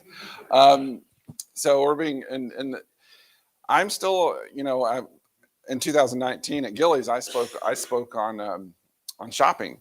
And so for me, Google Shopping, I'm still a big fan of the manual. I mean, I beat out Kohl's and Target and Amazon all the time because I'm using, campaign priority and negative keyword lists. You funnel the keywords around and you can beat them out because they're, the problem with automated bidding a lot of times is if everyone's using it, well, who's going to win? We're all saying we only want the good clicks. Well, Google's got to decide who gets those. If things are all things are equal, and a lot of times, in the middle of the day, everybody's still got budget, everybody's got CPAs, and who gets it? Google doesn't know if it's a $10 CPA or a $100 CPA. They're just randomly passing them out. It's to some extent. And so I use manual in that situation. There is a reason for PMAX because there's certain things that only PMAX can do. So it's just, part of life, doing Google ads, you're constantly, they're trying really hard to get us to quit, and so Only thing constant is change. Yeah. Any other questions? Oh, surely we got a couple more. One more. Please explain the difference between exact match and phrase match. In negatives? Just go in general. It's a virtual question. So. Oh, okay. So with exact match, when you're targeting, not the negative side of things, exact match tries to keep it close to. So like if you do exact match and phrase match, to some extent they do the same thing, but the exact match isn't going to be as broad in that sense. So because word order doesn't matter anymore, nothing matters anymore with close variants. So you will notice if you do some testing, you'll find out that the phrase match will actually get a lot more traffic, and then the exact match will have a little bit less wasted. But I'm like I said before, I create the exacts to if I want to do an exact, I will have a ad group level negative set up for that using the stemming and all those different things, the and but, make sure that only that keyword is exact. So you can still do exact, but it's a lot of work. When it comes to negative keywords, exact means what it says. It's the same. It works the same way, saying in the sense, but it's exact. It's those two words, like red shoes. It's always going to get rid of red shoes and nothing else. And then phrase match, the order can change. So the order matters in phrase match. So if it's red shoes, it'll always be in that particular order. When you do broad, then it could be red shoes anywhere. Oh, one more question. This will be unfortunately our last question, but How much do audiences matter in your paid search campaigns? Like when you apply an audience, Oh, 90-day visitor versus. it's very important. I use audiences constantly. And one of the things a lot of people don't know with audiences, when you're using automated bidding, if you have a $10 CPA, doing a bid percentage will change that CPA by that percentage up or down. If you're using manual, of course, it just changes the bid up and down. And you can use a lot of the same techniques I talked about with audiences. Monitor them, see how they're doing. You could exclude them. I might start off with all the higher levels first, and if I find that the high level audience is doing really well, then I'll split it into the sub audiences and see which one is doing well. Or you can just go add them all. It can be a little bit of work, but it's very profitable into using different kinds of audiences. Of course, custom audiences, and there's just so many. It's very, very important. I mean, we found one campaign that just, we had this one audience just kills. And so we just only target that audience and spend as much money as humanly possible because it's just a really, really good audience. okay. I think we're out of time. So David will be around if you have any questions. Yeah. I'm sure he'll be around to answer them. And I hope you have a great day as you go on to your next session. Any announcements? Yeah, I got one announcement. If you have a parking ticket, you need to get it in the bucket in the main room because at the 12:10 they're picking up the bucket. And if it's not in there, get it out of the parking garage or free.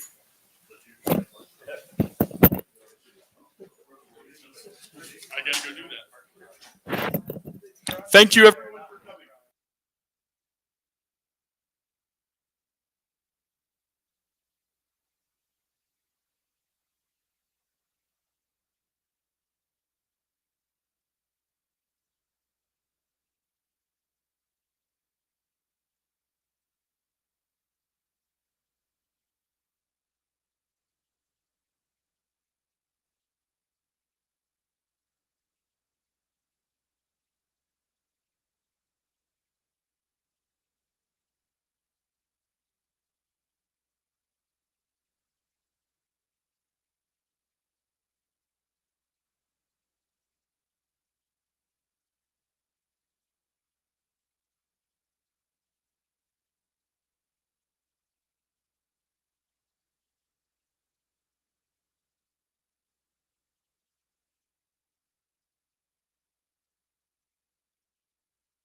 Check, check, check. Hello?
Testing, testing. Sounds good to me.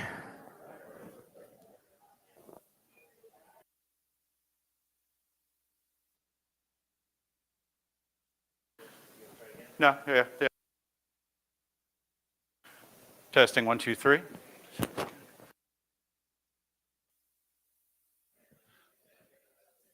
Testing, 1, 2, 3.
I keep getting it away.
I go there. Some things get better with time. Maybe if you drink wine, it feels a little bit better, right? Especially if you have injuries. I recently had a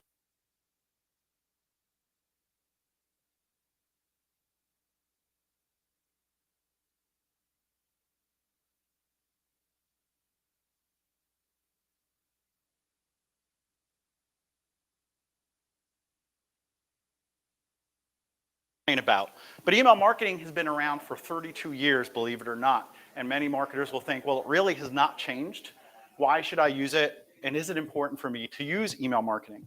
Before I get started, I want to ask, how many folks use email marketing? Raise your hand. Okay, how many of you consider yourself basic or just getting started? Raise your hand. Okay, advanced, raise your hand. All right, always a problem with my talks. I have to span the gap of people who just get started and have a lot of experience. Hopefully, I'll either just inspire you to do more or get started, or maybe encourage you to keep doing some of the best practices that maybe you're not doing right now and look at it a little bit differently. As Tim said, I am the digital marketing infotainer. I like to make marketing fun and successful. You're going to be the gauge of that today. And definitely let us know through the feedback forms that you get for the show today. And my title has changed since I put in my bio. I'm now the Senior Manager of Marketing and Operations. So that just means more responsibility. And if I don't do my job, I might get fired, right? You can follow me on all the social media channels. This is an SEO conference, right? If you Google my name, I take up the first 2 pages, which is really cool because I have a unique name. There's no way you cannot find me.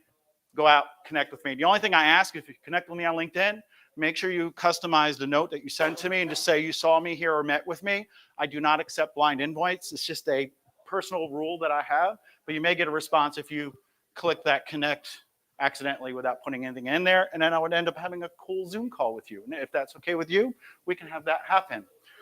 Growing up in New Jersey, one of my first jobs was cutting lawns, working for a landscaping company.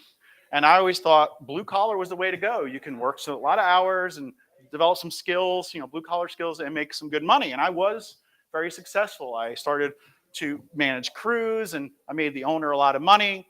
But then I met my wife and my wife said, you could do better than that. And I chose staffing at first. That was a huge mistake.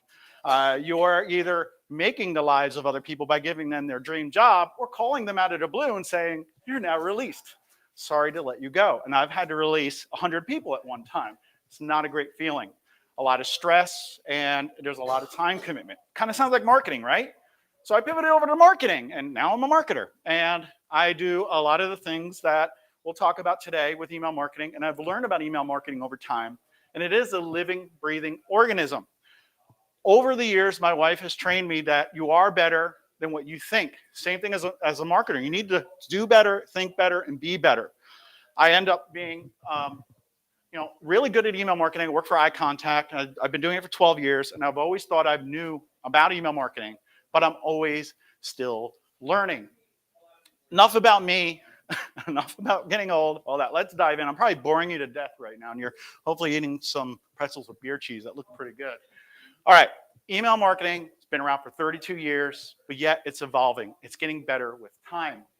Let's talk about analytics, gamification, and then last, evolving what you're doing. I'm going to spend a lot of time in the analytics portion just because I feel like it's important, and I hope to have a lot of time for Q&A because this topic tends to have a lot of questions, and I want to give you a lot of answers. Well, for those of you, a couple of you raised your hand and said you're new to email marketing or you need to do better. These stats probably should prove to you that email marketing is important. To me, it is the best channel to use because it has the highest ROI. 95% of consumers use email. 72% of consumers say email marketing is the way to reach out to them. I like to say you can send an email to 10,000 people and make it feel like a one-on-one conversation by using personalization and injecting other content. Try doing that on Twitter, on Facebook, on TikTok. You have to direct message them or tag them all separately. It takes a lot of work. With email marketing, if you do it right, you can develop what's called KLT. Does anyone know what that means? Know, like, and trust. If you get them to know you, get them to like you, get them to trust you, that's with anything in marketing, you'll get the conversions. KLT. And also, 80% of people check their email within 15 minutes of waking up. How many of you do that first thing in the morning? You roll over, grab your phone, check your email. Raise your hand. He said no, and I always applaud the people that say no. Let's give him a round of applause because he does not check his email. For me, I have serious FOMO. What's on fire? What do I need to do? Who's yelling at me or who's praising me? I have to check my email because it's just that little red badge on my inbox that's yelling at me to open it up. Email marketing is more effective than other channels, 40% more effective. 61% of American workers say email marketing or email is important to doing their job. Therefore, they're in front of their computers and their devices. And it's important for B2B folks as well. Again, boring statistics. Let's not go through that. At Eye Contact, we had kind of like a saying, create, send, and track. That's what we told our customers. We help you create campaigns, send them, and then track them to make sure you're successful. A is for analytics. Let's dive in. And if I'm talking fast, connect with me another time. If you can't write something down or take a picture of it, reach out to me. I'd happily give you the information or have a discussion with you. Items to track. What's the most important thing? Is it opens? Any nods? No? Everybody's getting, see? Email's changing and people are getting savvy. I would actually ask, what is the most important metric? And everybody would say opens. Is it clicks? It could be, right? We're going to talk about this throughout this whole session today, but there's unsubscribes, there's bounces, there's spam complaints, and then there's conversions. I like conversions because then you can show the results of your email campaigns. In some ways, that's the most important metric to look at. Let's dive into opens. What are opens affected by? We'll actually talk about that. So you're getting ahead of me. Maybe you've seen this presentation before. I don't know. Well, number one, it's affected by deliverability. If your email doesn't get into the inbox, nobody's going to see it. It's also affected by subject lines. If they see your email and they don't open it, no one's going to read it. You need to have brand recognition and awareness in the inbox at all times. Don't spam people. Give them what they want and use subject lines not as clickbait, but as value to get them to open the email. 20% is a healthy open rate. I always get asked, it's always in the Q&A, so that's why I put it into my slides now. What should my open rate be? How do I answer them? What industry are you in? Well, good news is if you go to smartinsights.com, you can find out what average you should have. And this will be up a few times. I have this for each one, so smartinsights.com. All right. Who's ever had to deal with the email police? Anyone? All right. Who knows about email deliverability? A couple people. All right. It's good refresher for you. And for other people, there's something called an IP reputation. Whatever provider you use or whatever IP address you use has a reputation, or I like to call it a credit score. And a lot of people think if you use like iContact or MailChimp or whatever, it's their IPs that get you into the inbox. Yes and no. Part of it is, it's only a small, nobody knows the percentage. This is like Google's algorithm. Who can explain it? No one. Small percentage is the IP reputation. Next one is your domain reputation. So just like in real life, your reputation follows you around. Doesn't matter what provider you use. If you jump from one to another, your domain reputation is going to follow you around. Every time you send an email, there's positive things that happen and negative things that happen. What are some positive things? Quiz time. Opens. Clicks. Conversions, yes, but not really deliverability related, but yes, it's important and it's a positive thing. I'd love to have conversions. Not being marked as spam. There's always one people forget about. It's called TINS, T-I-N-S. Write that down, T-I-N-S, or just make a mental note of it. This is not spam. I believe I mentioned that to Sean this morning. If they go in, especially in Gmail, I'm going to use Gmail as an example almost all the time because they have the strictest algorithm. If they go into the spam folder and they say, this is not spam, you're showing Google that, hey, this person wants this email. Maybe everybody else does. So TINS, this is not spam. Forwarding, starring, all those good things that happen to an email increase your domain reputation or credit score. Negative things, this should be easy. Unsubscribe. Delete, mark as spam, bounce. Again, people always forget the most important part. Ignoring your email. Not deleting it, but just letting it sit in the inbox. If I have 100 Gmail subscribers and at some point 60% of them just ignore my emails and they've been in my account for a year, Google's going to say that sender's irrelevant and start sending more of your emails to the spam folder. Then I always had that one person. Well, people still open my emails. Yes, the people that actively engage with your emails will still get it in the inbox. But if you have a sign-up form on your website, any new subscribers have the potential of getting your email into the dreaded spam folder. Then you have to try to get them to do the TINS. It's a hard fight, folks. You don't want to be on blacklists or spam traps. One way to help negate this a little bit, well, don't do the wrong things, right? I'll talk about the spam trap part later. But blacklists and getting your email rejected is done through authentication. Does anybody know what authentication is? SPF, DKIM, DMARC? Is everybody doing it? SPF is Sender Policy Framework. It is a bit of information that sits on your domain that when I send an email through iContact, the recipient server says, this email was sent by Hank Hofmeyer, but the actual sender or the server is iContact. Do they have permission to send Hank's email? Because this could be phishing attempt, all that kind of stuff. If you have Sender Policy Framework, which we handle automatically for you if you sign up, it says that iContact has permission to send emails on your behalf. Helps develop the trust from Google and all the other recipient servers. Then you have DKIM, Domain Keys Identified Mail. Simply, same thing. You have to do this manually. Say you have GoDaddy, just as an example. You go in, you put a text string in, and it says this email, it's like, what do you want to call it? Security. It says this email has not been altered in transit. It was sent by the sending server and went to the recipient server. Nothing has happened. It has not been injected with malware along the way. Then there's DMARC, and DMARC is domain message authentication performance compliance or something very, very, very close to that. That's optional in some ways, but basically you're telling the other server, if someone else is sending emails, and they're not me, from my domain, what should you do with that? Should we ignore it? Should we quarantine it? Or should we just let it through? And then there's BIMI. It's new. It's only been around for a couple of years, and Apple actually just started supporting it. It says if you have all three of the other items, we're going to give you eye candy and allow you to have your logo in the Gmail inbox. I don't know if you've ever really looked at your inbox in Gmail, and some companies have, like me, it would be H in a circle in a color. But if I had BIMI, it will show up as my logo. Again, it's that trust factor, and it's another way of saying my email can be trusted by the servers that are receiving my email. That was a lot to digest there. But really, just provide value. Get people to engage with your emails. If you walk out of here today, this is the biggest thing you need to remember is provide value to your audience.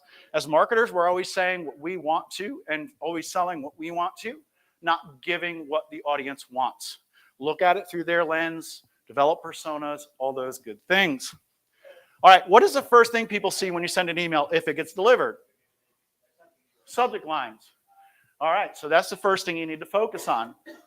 I would always say use personalization. I don't know about you, but if I'm in a crowd and somebody says, Hank, I'm going to turn around because I like when my name is called and I feel like somebody's trying to get my attention.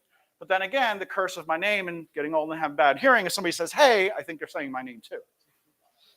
Just saying. Also, make sure that you're A/B testing, and that's testing one version against another, taking 10% of your list, sending them one version. A simple test would be a subject line.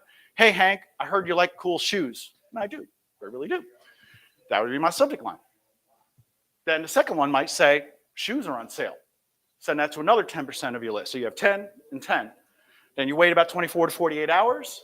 And if subject line A, which seemed a little cooler to me, got more opens, you would send that winning email to the remaining 80% of your subscribers. I had a client that said, everyone should be using split testing because it's like getting free opens with every send. And that's true. You're sending the best performing email to your subscribers. Use emojis. They're not considered spam anymore. A lot of software filters don't filter them out as much. Maybe if you put 100 of them in one subject line, true, yeah, it might. But look at this example. Where do your eyes go? Mostly towards the ones that have the emoji. A lot of marketers start using, or businesses use them around the holidays, then they stop. If you continue to do that, it'll help you. Subject line should be about 6 to 10 words in length. Otherwise, it gets cut off in the inbox, and somebody might not know what you're saying, especially if it's cut off at a crucial time. To combat that, as a pro tip, is pre-header text. This is something that's an extension of your subject line. You may have seen years ago, cannot see this email, click here to view online. It's the same thing, but it's wasted real estate.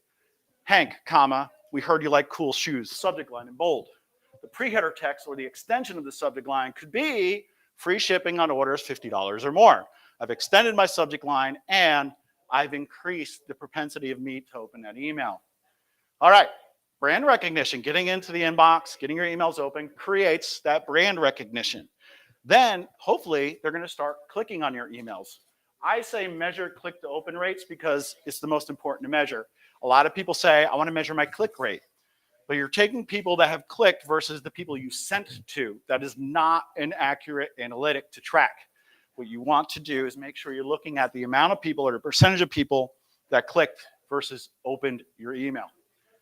It's a more accurate form of tracking. 10 to 15% is healthy, but again, it depends. And some folks in here said they've been doing email marketing for a while. What was or is a good, healthy click rate? You're thinking 2. It's like 3 to 5 is healthy, right? But I'd rather tell my boss I got a 10 to 15% click to open rate. Just sounds better. All right. Make sure you have a good call to action in your email so that people open and click and then convert, right? That's we said it's an important metric. It should always be what's called above the fold. For a reminder for folks, it's what you see when you first open the email. You don't have to scroll on your computer or your phone. Your main call to action needs to be above the fold. And I don't know why this clicker is doing that. But here's your examples for click to open rates by industry. Smartinsights.com again. Go ahead and take that picture. Unsubscribes when people don't like you anymore and they want to break up. It's important to measure because it tells you a story, and you don't want to exceed 0.5%. When I used to say that, people glazed over. It's 5 per 1,000. So if you have 1,000 subscribers and 5 of them unsubscribe, that's not a good number. And reasons why people unsubscribe, and I don't know why this deck's all messed up. It's not, you're not setting expectations. What's the first thing I should do? David, right in the back? If you sign up on my website, on my pop-up or something, right? What's the first thing I should do? Right, spam you, right? Just start sending you hundreds of emails till you click, right? No, it should be a welcome email right away. I went to a well-known sporting goods store, not for sneakers, and on their window they had a sticker and it said, sign up for our newsletter and get 20% off a purchase. Awesome. Put my email in, waited around for a couple minutes, no email. Sat down on a bench outside for like 10 minutes just because I'm a marketer. Nothing. I browsed around the store. Nothing. I went home. I got that email 3 days later. I'm not going to drive back to that store to use that coupon. I actually already bought it online when I went home. The importance of sending a welcome email is important. And the previous session talked about automation. You should automate that. It should happen as soon as they go to your website, fill out a form, or if you went to a conference like here and I somehow talked you into giving me your email address, say on paper or what, a business card, and I said, can I email you? You enter it, and it goes out as soon as possible. Always send a welcome email. It could be a cadence. It could be, welcome. Here's what you can expect from me. An email once a month. It's a newsletter. It's going to give you information about marketing, tips, tricks, etc. You can unsubscribe at any time. Then the next one would be, hey, here's what I love to do. Here's what I do in my community, etc. And if you're a retailer, you could say, here, what makes us better than our competitors. Here is our customer service phone number, support phone number, and our policies and procedures. So you can extend that welcome series out for a while. Unsubscribes is a good gauge of maybe you're sending too many times and people are fatigued. And it could be an acquisition issue. David, sign up for my newsletter and I'll enter you to win a free iPad. You're probably only going to give me your email address to find out if you win the iPad, and you don't care about my emails. Again, cool charts. smartinsights.com. I have a cool asset that's related to this at the end, so you do want to stick around. I heard somebody talking earlier, about videos. You want to keep people engaged and in the room. I know the food probably smells really good and you might want seconds, but stick around. All right, bounces. That's when there's an invalid email address. It affects your deliverability, whether you like to believe it or not. But there's two types of bounces. Does anybody know what the two types are? Hard and soft bounces. All right, we're going to get into that. You want to stay below 1% of your subscribers bouncing. Now, folks, when I mention 1% or 5%, 0.5%, that's per ISP. So that's Yahoo, AOL, Gmail, private domains. It's per ESP, per 1,000. And sometimes it's a little hard to understand, but as long as your numbers are low when it comes to the negative things and your percentages are high when it comes to the good things, you're usually doing okay. Again, here's our spam cop, and we have bounces. So it could be an invalid email address. Maybe I ask you for an email address and you don't want to give it to me, so you just give me some bogus email and it's spelled wrong and it bounces. It just does not exist. A temporary issue or a soft bounce is when maybe an email mailbox is full. Somebody's working too hard and their mailbox is full and they don't clean it out for a while. It could be a temporary server issue and that happens. You can keep trying those, but those invalid email addresses actually hurt your domain reputation. They are measured and it hurts your sender domain reputation. Has anybody ever looked at bounce codes before? If not, you should. If you're using a provider, they should provide you with an exportable report. Take a look at what these servers are saying. What's really cool is there's no examples here, but they could be like, no one's hit this email address, silly. They could code it however they want to. But really, it might say bad mailbox, which means that it's a bad email address. It's spam related. Maybe that one does not have authentication set up. If you start to see those, maybe you want to say, did I set up my authentication? Go back and look at it. All of this information lets you know what you need to do. Server full towards the bottom, temporary service error, policy related. I did not know this, but let's say I do account-based marketing and I send an email to 50 people in one organization and it bounces back to me and they don't want it. Spam related, it says. That's because they have a policy in place that if somebody around the same time, like within 1 minute, emails more than 20 people in our organization, we don't want it. That's pretty cool that can be set up. If you do email businesses, especially schools, government, military, you want to take a look at the opens by domain. In other words, if it's something.mil or something.edu, do you have any opens at that domain, especially if it's a lot? If you have at least one, you don't have a problem getting to the inbox. If you have 0 opens all the time, that means you're being filtered out. Those domains are very, very hard to get into with email marketing, just as an FYI. All right, slides are working pretty good. So you got your good things, temporary items. You can try them again, and they do not cause damage to your sender reputation, where the negative things do. Yes? Just a quick question. So what about if you send an email and it comes back and they say, we're monitoring our email, we have a service, and let's click on this email. That's up to you if you want to do that. If you get 50 of them, do you want to go through that? If you get one, maybe it's worth it. But yeah, they're just verifying you're an actual sender. I would say I'm thinking it's a soft bounce code, but you want to look at it.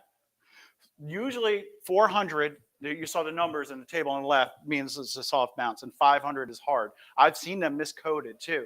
So I've seen soft bounces coded as hard bounces. But yeah, you want to take a look at that in your system to see what it counted as. Do you typically request permission to send the email again? You're reading my mind. All right, we're talking about bad things. Number one, should you buy an email list? Okay, I'm going to start a company tomorrow, and somebody's outside that door. I'm going to walk out and get a pretzel with some beer cheese, and the guy's going to come out. He's going, 100,000 email addresses, $5. Sounds so tempting, right? But why is that bad? They don't know you, no KLT. A majority of those email addresses are going to be invalid. They're going to bounce, and they're going to hard bounce, and they're going to hurt you, right? And it's just overall, it's bad. You might get a couple sales out of it and be like, well, hey, I made $10. I just doubled my money, right? But the effect that you're going to have on your domain reputation is horrible. Plus, just think, a kitten dies every time you buy an email list. If you think that way, you'll never buy an email list. And I hope you would tell your friends and family as well. All right, spam complaints. They affect your deliverability. More than unsubscribes, more than bounces. Stay lower than 1% or 1 per thousand. It tells you a story. Why are people marking your messages spam? It's because you're just sending too many emails and they can't find the unsubscribe button. Did you know that when you send an email, if it's very long, Gmail truncates it? If it's over 108 kilobits, I think is still the number. How you figure that out is you take your HTML code, put it in like a text file, and look at the properties. If it's over 108 kilobits, they're going to truncate it. You've probably seen this. You want to read the rest of this email? Click here. The worst thing that happens is your unsubscribe link isn't there. They have to click read more to get to it. They're just going to say mark as spam. We want to make sure that people don't mark your message. Tell them, if you don't want our emails, unsubscribe. Please unsubscribe. Tell me. Call me. I'll unsubscribe you. That's how powerful spam complaints can hurt. All right, spam complaints. It's unwanted email. People just don't want it. And maybe it's hard to find the unsubscribe link. It damages your reputation. And for Gmail, there's an unseen issue. How many of you have marked a message in Gmail as spam but still get it? Raise your hand if you have. It should be everybody if you have Gmail, right? And so I'll see some nodding.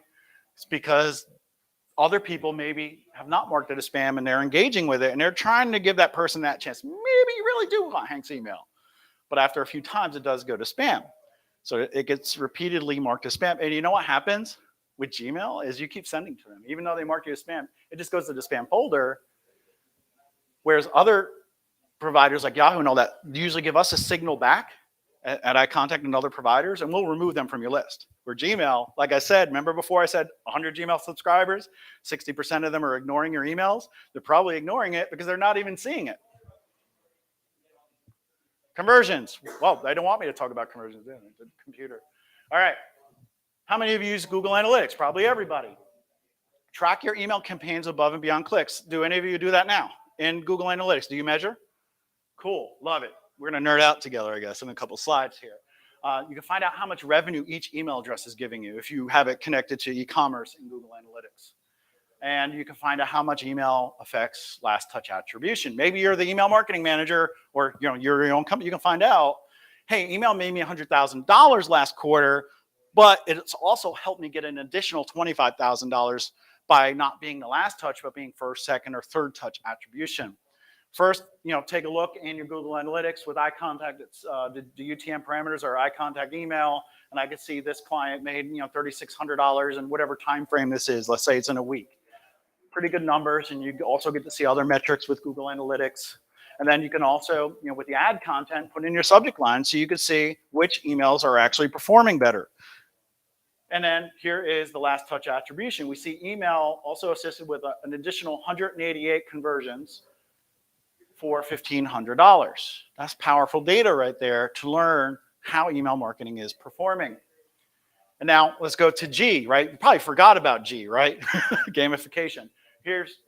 I ruined it. Here's a picture of me playing a game. There you go. It's actually a picture of me gaming. I'm just wearing a lot of makeup today. But kids today are playing games on VR, right? So let's keep going. All right.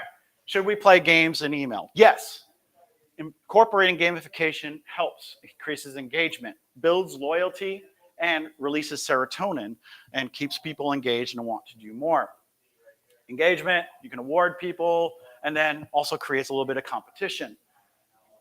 So Gwenny B here, I like how they have the animated GIF. People want to win things. Starbucks, we're always trying to get those stars and get those free drinks, right? Then we have Litmus here. They have they're using like Google AMP here. So if you refresh the email, it lets you know like if somebody won that ticket. What they do, they're hiding tickets in the email down further. And when you find it and you email back to them, that's another really good form of engagement, is replying to an email. That's what they're doing here, getting people to reply, giving away gifts, and then they're updating the email. Road Warrior, taking a quiz. Grammarly, right? They're always telling you how you're doing and measuring against other people. Chili's Challenge, the more you buy, the more you get. And then there's the Kohl's, right? Everybody knows how Kohl's works with the coupons and rewards. And then this one I don't like. Want to win a gift? Give us your email address. I don't like that one at all. All right, so I want everybody to evolve, right? You're here to talk about email marketing and learn about email marketing. Test your emails. Use segmentation and personalization. Segmentation is a filtered view of your email subscribers. So maybe if I had people here in Dallas and I wanted them to come here, I would look for people that are in Dallas and send them a specific email. Because if I invited them here to this event in Dallas, but they lived in North Carolina, they might not come. List hygiene is good, but tricky. I'm trying to go a little fast because I'm coming up on time. Reply to content, like we just saw with Litmus. Always be looking at your content and your assets and reviewing those, especially around the pandemic. If you had automation series, you probably had to go back and look at them. And if you didn't still, go back and look, because maybe some things changed where you need to address people differently. Do a preferences campaign. Let us know how many emails you want, what type of content you want. Use a survey or use your subscription form for that. And things are shifting right now. What is your name? Danny? All right, Danny. Shift happens. And we know that because Apple is always changing the game. With iOS 15 last year, they enabled a lot of security and privacy related features on the iPhone. So if you use the built-in email client on your iPhone, iPad, or your Mac, but you're using Gmail, Yahoo, it doesn't matter. If you're using that email client, they're pre-opening emails, folks. So if I send him an email, he's sitting there, you don't even have your phone in your hand, do you? Right? Well, if you don't look at it, it counts as an open if I sent him an email. So that, when I opened up, I said, what's important? And when I said email, a lot of people said, no, it's smart. You need to look at clicks now when you're doing re-engagement campaigns. Anybody who has not opened and not clicked in a year, has been on your list for a year, is probably the cadence you want to use for that. Apple today, DuckDuckGo is getting involved, and there's a whole bunch of other things that are going to start happening down the road that are going to skew your metrics. So don't think of one metric as your North Star. You said conversions, and that's a good one, right? Somebody else said clicks, or it could be click to open rate. Whatever it is, don't use a North Star. You want to use a constellation. Okay, are my open rates going up? Is my click to open rate going up? How well did this specific email perform? Was this a split test? And how many conversions did I get from this email? For most of us, that's probably the most important, is your conversions. So throw everything you know about email marketing out the window. Do everything I told you today. The most important, don't buy an email list, because we know what happens when you buy an email list. But I taught you a little bit if you know about email marketing, and if you're just getting started, I hope that I gave you enough of information to help you along the way. And just remember, look at your analytics, make sure you're measuring correctly, using gamification to get people engaged in your emails, and then also make sure you're always evolving and learning what's changing, what's new, what works, and what didn't. All right, this is a resource that we put together. We're refreshing it, but this is still a little bit of the older version, but it's evergreen. 501 examples of subject lines that are good and bad. This is all from our data that we accumulated over years. It's broken down by industry, by type of email, holidays emails, all those. Just do that. The only thing that's going to happen is you're going to be entered into my newsletter, and I send a newsletter out roughly once a month with just tips, tricks, cool apps that I found that help me get through my day. You can unsubscribe at any time. That's right now, whoever just scanned on that and you fill out the information, that's the first thing that'll say an email. You can unsubscribe at any time. Be happy to give that to you offline if necessary as well. Also, you'll get an honorary eye contact email marketing expert badge just for being here today. So go tell everyone else that they missed out on getting this badge, and you can push down social media and tag me so I know that you're an expert now just by listening to me. And with that, do we have time for a couple questions? Yes. All right, any questions? David in the back.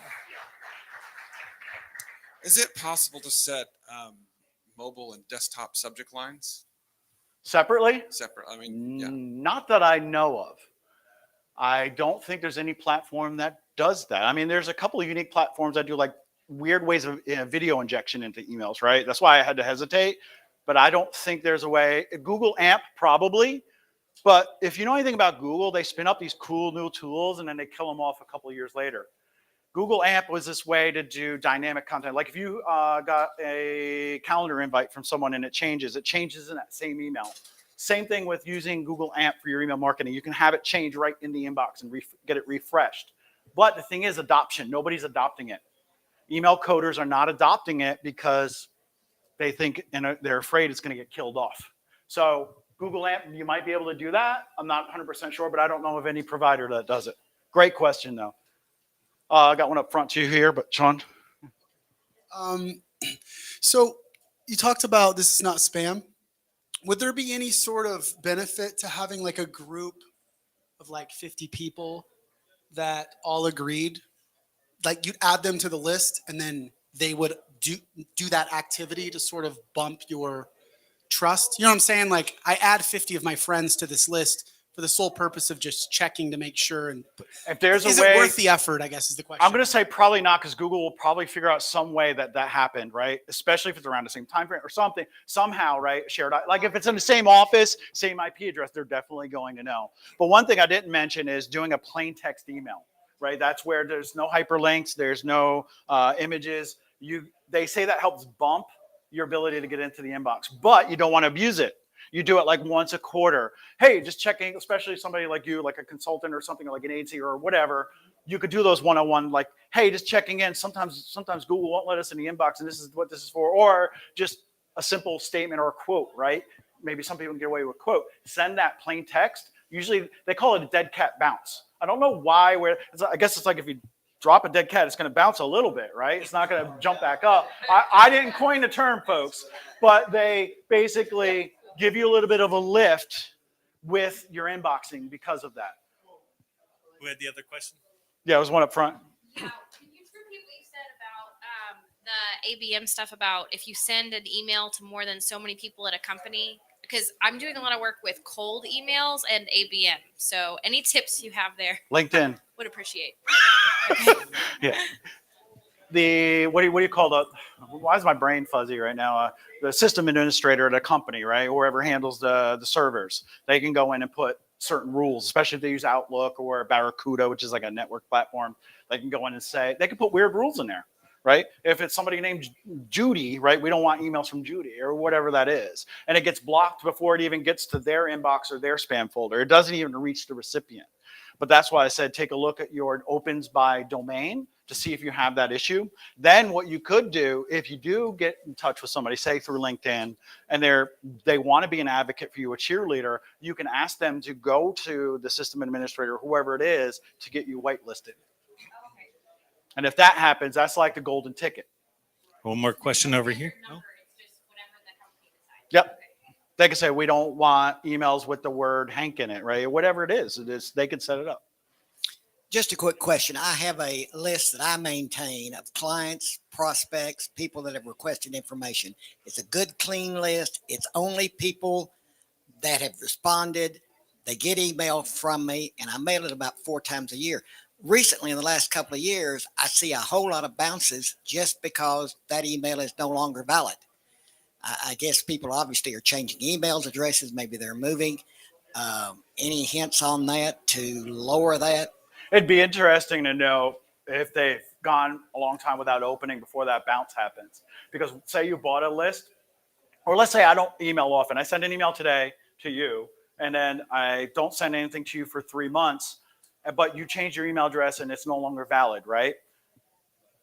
It'll bounce. But one thing that, like, say AOL, I still have an AOL email address because I'm a marketer. But let's say I get rid of my AOL email address for a certain amount of time, say 3 months, they're going to serve a bounce code and say, this email address is not here anymore. And then iContact will automatically remove it. But if for some reason I missed that window, AOL may take that email address back and turn it into what's called a honeypot or a spam trap. And if you get enough of those, iContact, our police department, our deliverability team will reach out to you and say, hey, we noticed that you hit a couple spam traps. We can't tell you what the email address is, but we need to force you to do some things. And we're going to force that client to clean their list.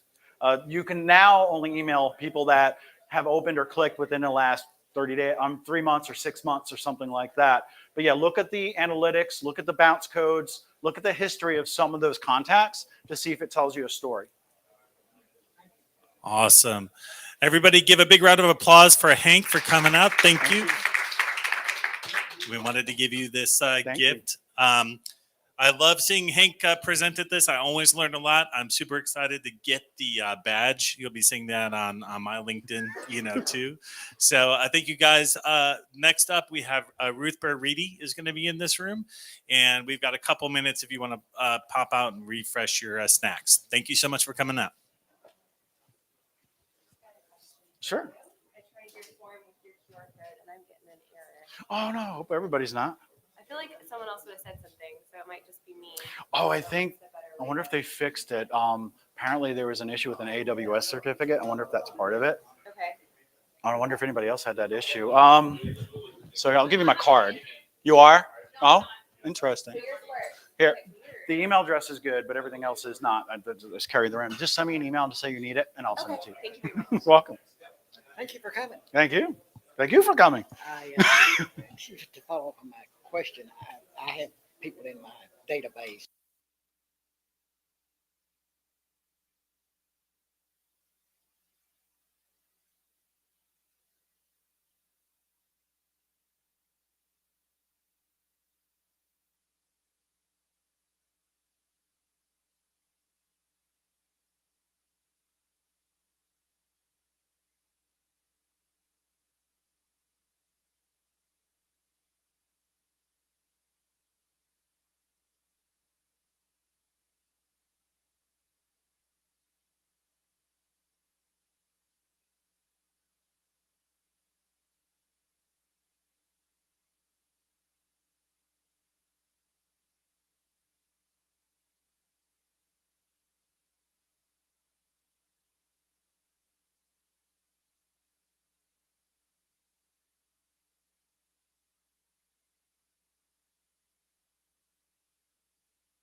Hello.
Okay, ladies and gentlemen, thank you so much for coming out to the State of Search.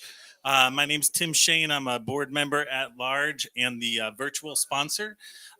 So we are broadcasting this standing room only presentation out virtually. The camera's right back there. So at the end, when we have questions and answers, I'll bring the microphone around.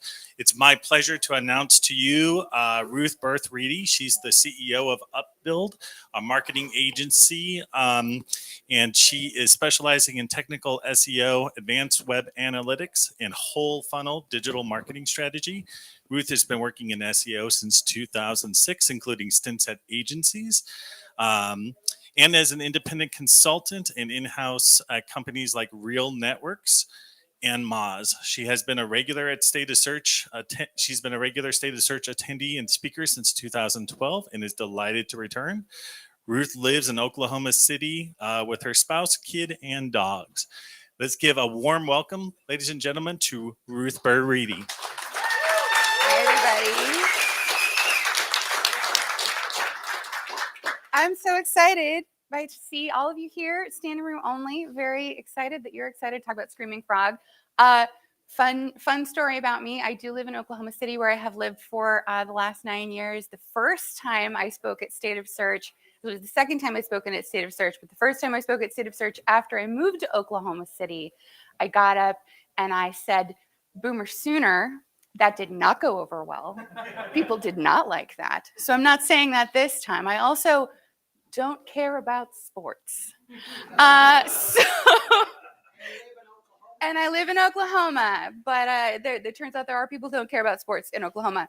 Let's talk about Screaming Frog, but first, let's talk about Upbuild. As they said, I'm the CEO of Upbuild. We are a digital marketing agency focused on technical SEO, advanced web analytics, etc. This is my beautiful team. They're wonderful, and I love them all very much. And one member of my team is here today, James McNulty. He's here in the room. He's right there. Hello, James. James helped me build this deck and is also very smart and cool and has a British accent, and you should talk to him. So a few things that we're going to need to implement the tactics that I'm going to talk about today. The first is XPath. For those of you who maybe are not familiar, XPath stands for the XML path language, and it is a path language that you can use to find and select various nodes and elements in an XML document. Briefly, that's what it is. We're also going to need to use regular expressions. I tend to abbreviate it regex. Some people say regex. I don't care how you say it. I say regex with a soft G. The thing about regular expressions is that regular expressions and HTML can be very useful together, but they're not best friends because regular expressions can be very precise and finicky. They are going to do the thing that you told them to do all the way to the thing that you told them to do it. They are not that great at comprehending nuance. And anyone who has worked on a web page can tell you that HTML can be very messy. It is not consistent from website to website, even though it could be if it wanted to. And a lot of websites are not built well. So consistent use of things like IDs, things like classes, things like div and span tags, where they might be helpful to find things with regular expressions or with XPath, not guaranteed. What this means is that in addition to the things that we're going to talk about today, there's a ton of other things that you may be able to use regular expressions to do that I'm not going to be able to explain to you how to do, because it's going to vary so much based on the website that you're using it on. But one tool that I have found really useful when using regular expressions is regex101.com. It's a great place to build out your expressions and test them against a string to see whether or not the expression would actually pull back the string that you were using. And then the last tool that we're going to need for these advanced Screaming Frog tips and tricks today is Screaming Frog. For those of you who somehow came to this talk, even though you're unaware, I love that about you. First of all, the curiosity off the charts.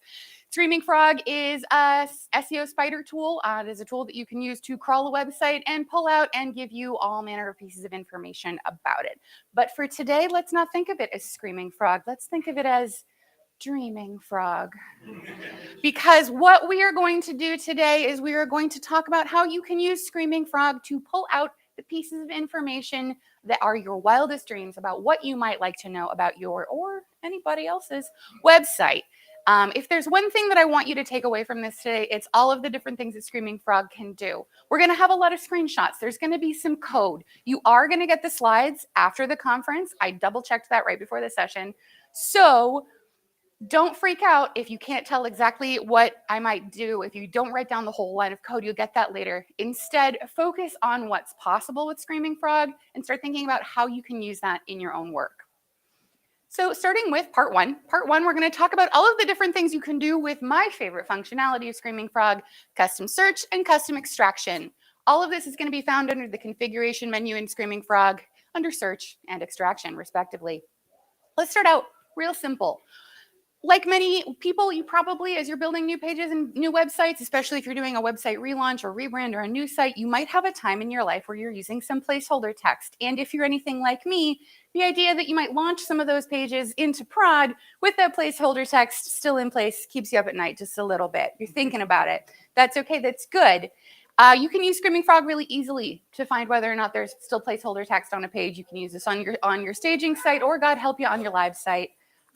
Just a simple search, looking for any page on the site that contains the word lorem ipsum, in almost any, not just your standard lorem ipsum text generator, but if you want to use a cute text generator, like I like Cupcake Ipsum, which has a lot of like candy names, it still does use both the words lorem and ipsum. So whatever text generator you can use, look for those placeholder terms and pull out pages. And we've actually found pages on clients' live sites that use lorem ipsum. This one, I think they built this site in like 2018. They used Trump ipsum, which had some sort of, I would say, off-color phrases that were pulled from our former president's speeches. This is on the live site.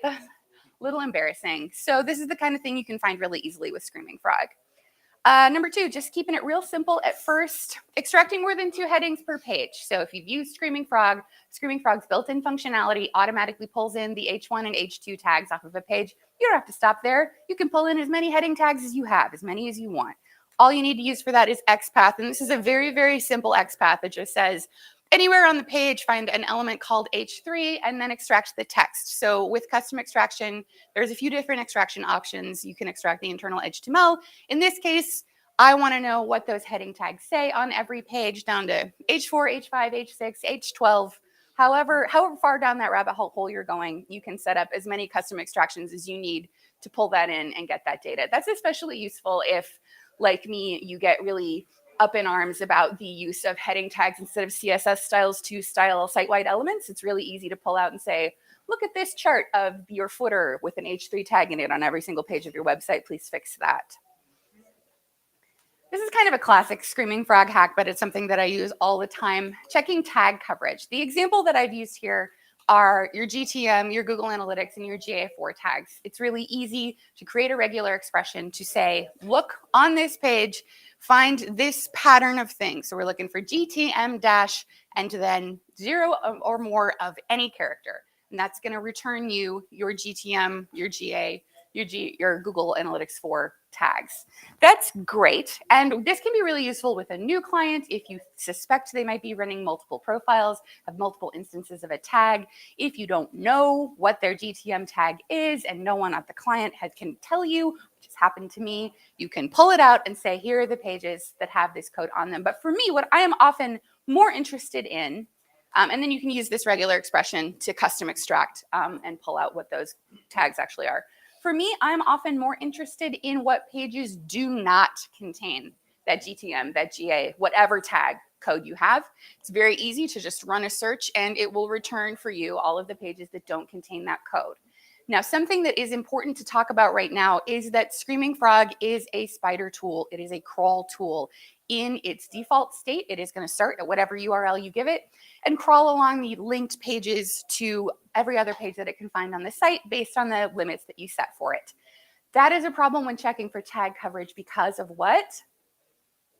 Orphan pages. Which pages on your website are most likely to not have analytics tags on them?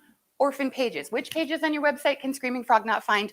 Orphan pages. So when you're checking for tag coverage, what I recommend doing is getting a database export of all of the URLs on your website. If you're using, most CMSs will do this for you, or if you can ask whoever your webmaster or web person is, and they'll just do it for you. Get a list of every URL on the site, and then run Screaming Frog in list mode to make sure that you're not overlooking orphan pages when you're looking for tag coverage. Also, that's a good time in terms of your workload to find those orphan pages and ask if they need to be orphans or if they can be brought into the family. This is a fun tip. This is a tip from James. Extract questions from any site's forum. So there are a lot of forums in the world. If you have a topic that matters a lot to a lot of people, chances are the people who are most interested in that topic are interacting with each other in some kind of forum. And that forum may not belong to you, but that doesn't matter because you can still look at it. So what you can do, so the example here is diabetes. Say you want to be creating some new content for people with diabetes. As part of your content planning strategy, you can look at forums for people with diabetes and the questions that they're asking each other and answering for each other and create content to address those questions. Now with this, it's really useful to use the include function in Screaming Frog. What this is going to do, this is under configuration, is you can tell it to only include URLs in its crawl that match this regular expression. So in this case, we're saying we only want to crawl the URLs that are in the forum folder. That's great if you are crawling the forum of a huge website with a lot of content. You don't want to look at their content. You only want to look at the forum. It's a great way to limit that crawl, which will save you time and keep you from getting a lot of irrelevant information you don't care about. Now that we've done that, now that we've set it to include, we're going to write a little XPath. Now, what this XPath says is anywhere in the document, we are going to find text that starts with, but before we look at what it starts with, we want to say, treat all letters as lowercase because we don't want casing to confuse the XPath. So once we're treating every letter as lowercase, we're going to look for text that starts with when. By entering this XPath, it is then going to extract and return the full text string for you and the text of all of those questions. And then you can recreate that XPath for all of your question words, when, what, why, how, who, etc. You can do this as one crawl with lots of crawls. You can set up a ton of custom extractions at the same time. So you could do it all at once if you want. And what you're going to get is this list of questions, and some of them are going to be more useful than others. As with any forum, we have questions like, why did you remove my post talking about a moderating decision? That's what people on forums fight about the most. But you're also, why didn't you answer me, Simon? That's not going to be a great content creation idea for you. But you can also start looking at these questions that people have. Why am I spiking in the afternoon? That's a great content idea. Why am I still so depressed? In and of itself, you're not going to make that the title tag of your post, but diabetes and depression, depression and diabetes, 10 things you didn't know about how diabetes affects depression. Those are all great content ideas. Diabetics in Venezuela. Why does exercise increase blood glucose? These are all things that you can use for content ideas. So it's not like you're going to pull this out and then just say, here's my content calendar, but it's another way to find the real questions that real people are asking and then look for the frequency in those topics to start building out your long-term content strategy. One thing that you can do carefully with Screaming Frog is uncover potential indexing issues looking at how Google is caching a given URL or set of URLs.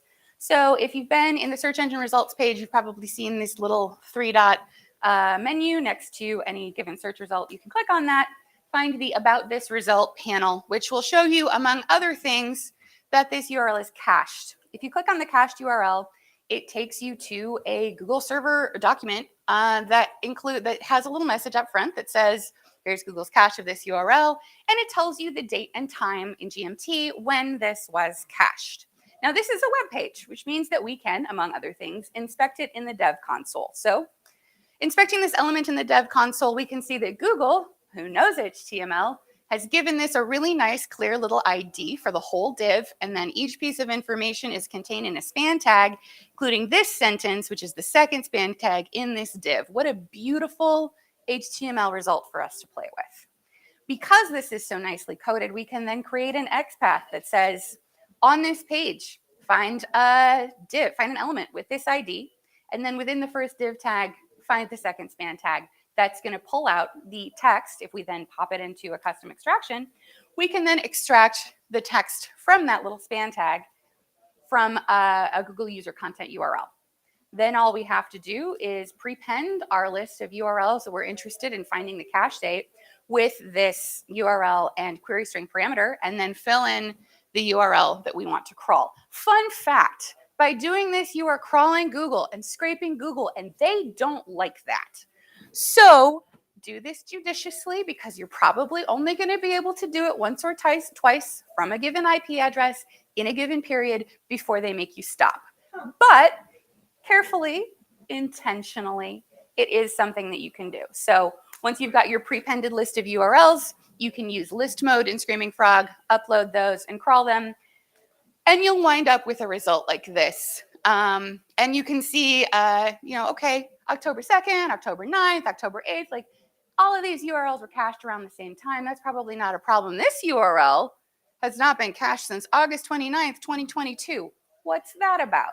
Is that an indexing problem? It's a clue, if nothing else.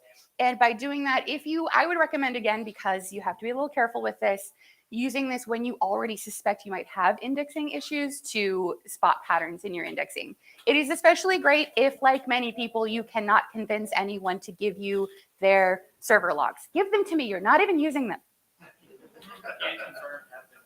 Can confirm. What would you say is a good limit of URLs to I think it's less the number of URLs. I would do under 200 per crawl, but it's also don't do this a bunch of times in a row or every day. And, if you want to use VPNs, if you want to use IP address spoofing, if you want to change your forwarding header, if you want to do proxy chaining, like there are lots of ways to get around it. So, be careful, but you can do it. One really easy way to use Screaming Frog is to qualify link attributes. So link attributes might communicate a relationship with a link, something that's sponsored content, it's user-generated content. There's also performance attributes, things like pre-render, pre-fetch, pre-connect that you might be using to impact and improve performance. It's really easy with Screaming Frog to find out which pages those are on. One common use case that we've used this for is for clients who have a lot of sponsored or a lot of user-generated content. It's really useful to, especially at the beginning of an arrangement, go in and see, like, are these links tagged correctly? Where are these links? Are there any that aren't tagged correctly, etc. And again, that's just a really, really simple custom search where you're just saying, look for pages that contain this regex, and then whatever your relationship tag is or attribute that you want to extract. And with this case, you're looking in the entire HTML. So that's another thing with custom search. You can search the whole HTML document or just the text area. So if you're looking for something that is a tag or otherwise not on the page, make sure you're searching the full page HTML. But that'll just really easily provide you a list of every page that uses those tags.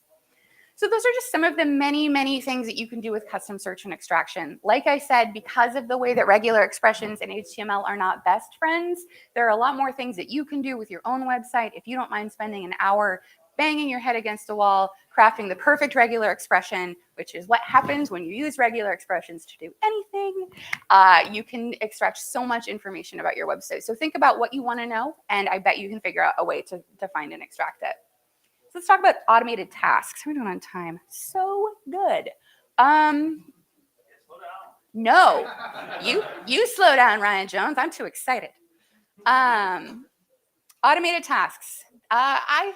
From talking to people, it seems like a lot of people don't realize how much you can automate using Screaming Frog. You do have to make sure that you are not shutting down the machine on which Screaming Frog is running for days at a time and missing all your automated tasks. But if you are running Screaming Frog on any kind of virtual machine or don't mind leaving your machine on or setting it to the right time, you can automate a lot. And one of the first ones that I want to talk about is automating Google Looker dashboards. Remember when Google Looker was called Google Data Studio because it was a data studio brought to you by Google, and that made sense for a product name. Remember that? That was fun. Now it's called Google Looker. So all of these automated tasks are going to be under File, Scheduling, right here in Screaming Frog. So we're creating a task, and every time you create an automated task, you have an opportunity to name it. You can add a project name, which is really nice if you have multiple clients. You can divide them up by project, and then you're going to set the date and time and how often you want to run it. So this is actually, in the last year, Screaming Frog has updated their functionality around Google Looker in order to make it sort of more built-in and more streamlined. So I don't recommend running this crawl every day because I don't think that day-to-day information is usually a good way to chart dashboards in general. I mean, it depends on what you're doing. But anyway, set a frequency that makes sense for you. Weekly or monthly is probably fine. One thing to note with all automated tasks in Screaming Frogs is that you can load this configuration file. This is great. Otherwise, it's just going to run the default out of the box spider configuration. That might be fine. But if you want to do things like add an include or an exclude, like we talked about earlier, if you want to change the pieces of data that are or not extracted and how they are displayed, if there are things that you don't care about and you want to speed up the crawl, or areas of the site that you want to look at or not look at, if you want to change, the maximums or minimums, you can also change things like how many characters should a title tag be, and things like that. All of the different configuration options that you can use in Screaming Frog, you can then export into a config file and then have it configure your automated tasks to do that same configuration so you don't have to manually enter that every time. Then we're going to go to the export. You have to use headless mode in order to do the rest of this, so it's going to make you check that box. I recommend, if you haven't already, connecting your Google Drive account so that you can then be exporting sheets directly into Google Drive or into Google Sheets. And then down at the bottom, you'll see that they actually have, this is the latest version of Screaming Frog. It does still say export for Data Studio. I assume that version 17.3 or whatever will say Looker. And you can say custom crawl overview, and there's a little gear tab to configure it, where it will show you all of the things that Screaming Frog usually extracts in a crawl, and you can say which ones you want. Now for the custom crawl overview, in my opinion, there's no reason not to just click this little double arrow and track everything, because it's not going to take that much more time or processing power to do, depending on your website as always. But might as well track everything if you're going to be tracking this. And what this is going to do over time is every interval that you've set, daily, weekly, monthly, it's going to run a crawl, and it's going to pull out the aggregated summary numbers of each metric that it crawls. So things like total URLs, errors, page titles, all of the things that Screaming Frog usually pulls out, it's going to just pull up into a nice summary that's just one row of data in a Google Sheet. And so over time, you'll have more and more rows of data. And what that will allow you to do is start charting some of these metrics over time. And what do? When we chart things over time, we create a dashboard.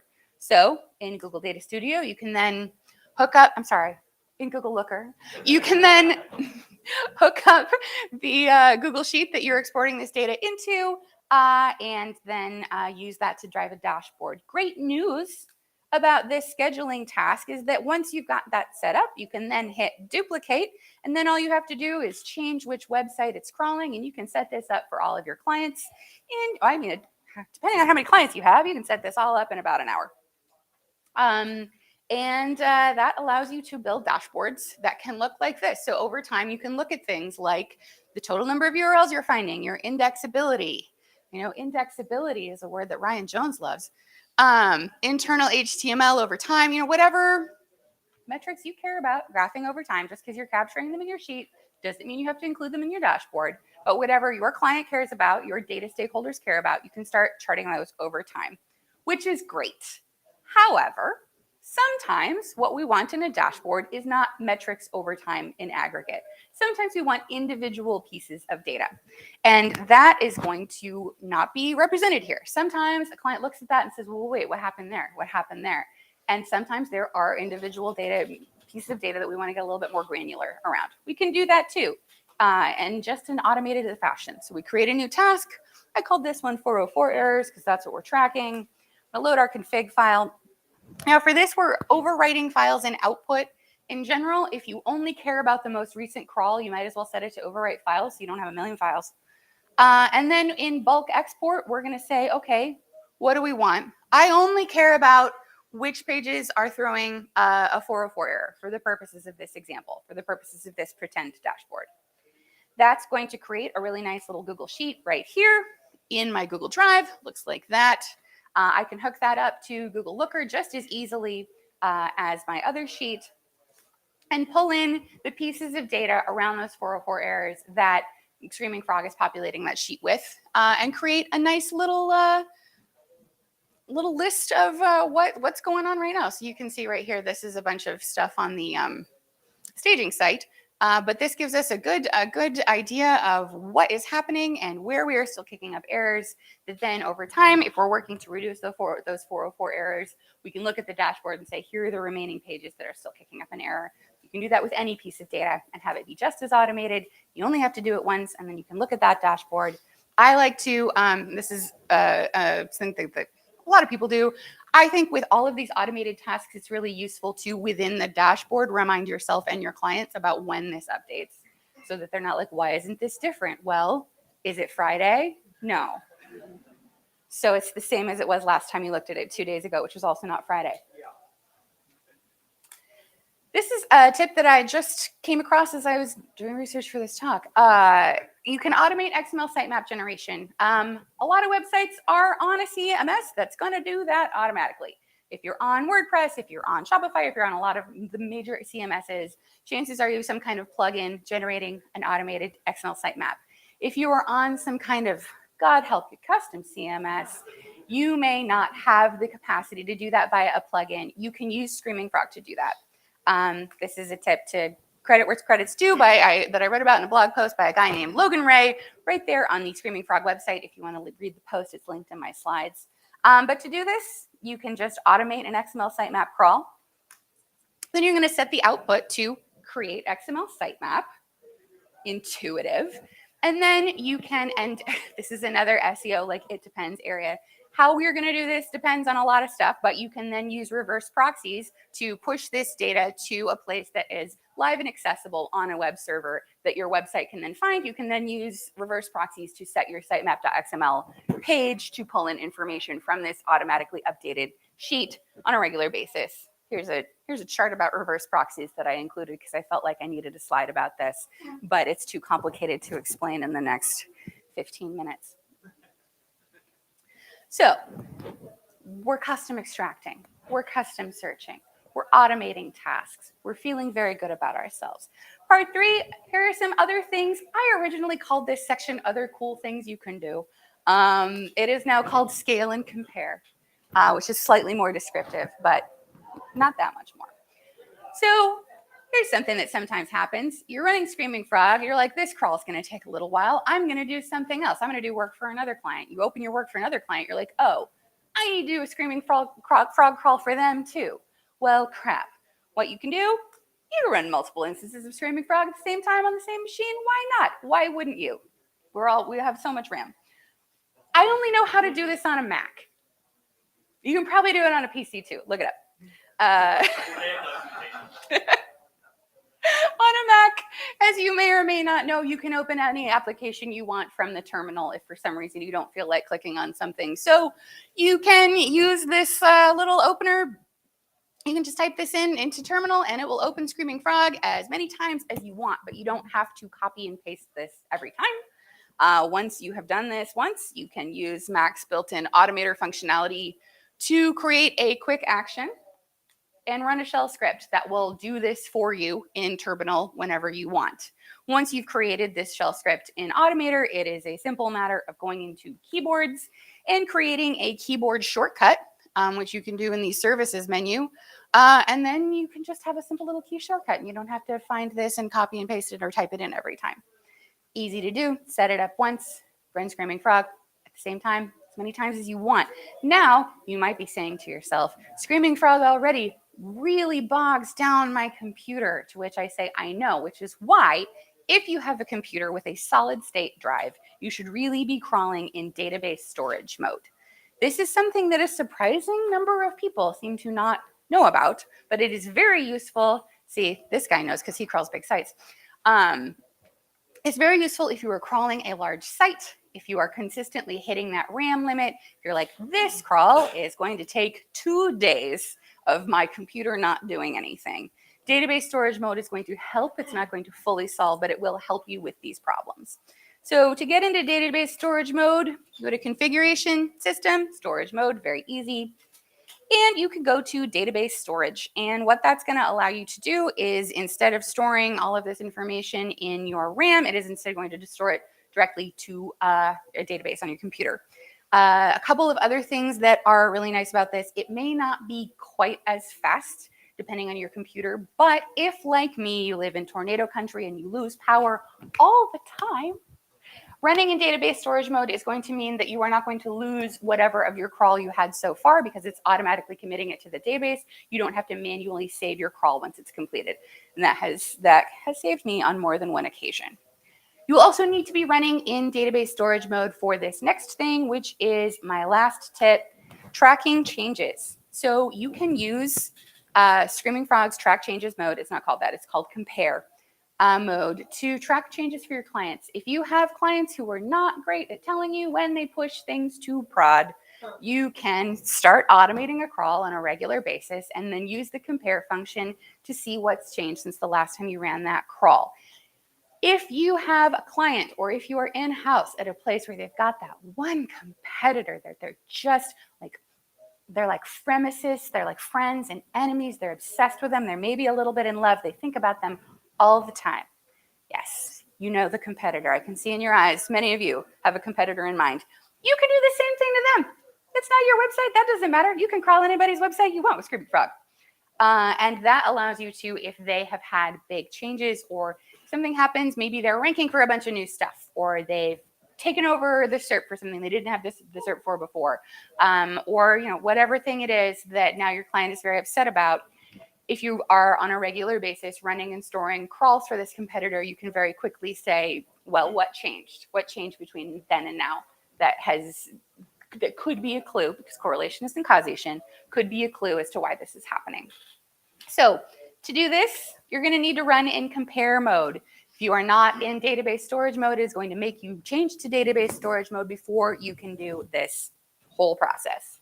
Once you're in database storage mode, it will prompt you to add some crawls. Now, if you've just started using database storage mode, maybe you have some crawls that you've already run and saved that you want to use, but you haven't committed them to the database. You just saved them in that .SEO spider file type. Great news. If you first open up your crawls, it might look real empty because you've never done this before, but it is very easy to import SEO spider files. So if you have 2 crawls of the same website, you can very easily import them and turn them into database crawls. You could also compare 2 crawls of a different website, but what Screaming Frog is going to tell you is this is 2 different websites. They're not the same at all, which you don't really need Screaming Frog to tell you. You should already know that. But you can import, so this is 2 crawls of the same website. You can import and and then you can select each of these for comparison mode. So once you've got your web crawls imported, or maybe you've been running in database mode and you can just pull them in, there's one more step that you should do before comparing, and that's tell Screaming Frog what you want to compare, which you can do in configuration. You may not care about all of this stuff. The fewer things you compare, the faster it's going to be, although that rate of change may be negligible depending on how big the crawls are. One thing to note is down here at the bottom, you can look at content and you can tell it within a certain similarity threshold when to flag that as on-page content having changed. This is great because by default, compare mode is only going to compare those metrics around different pieces of data that Screaming Frog collects by default. So it may not flag a change in something like title tag unless it has hit one of those thresholds, missing, over whatever character limit you set, duplicate, etc. If you want to be tracking changes in things like on-page content, you do need to make sure that as you're setting up that initial crawl, you're setting it to extract and store the HTML of the page. It doesn't do that by default because it takes a lot more data and a lot more time. So you have to set it up to do that. And again, think about how often you're running this crawl because this is going to be more data that you're storing in your solid state drive. So also practice good database hygiene, clear out stuff you don't need anymore. But over time, if you are storing this HTML information, you can run these crawls. This is, and it'll hit you back with charts like this that tell you, okay, the current site has a lot more HTML documents than it did before. It's a lot more images than it did before. I know because we did that on purpose. But that's good to know.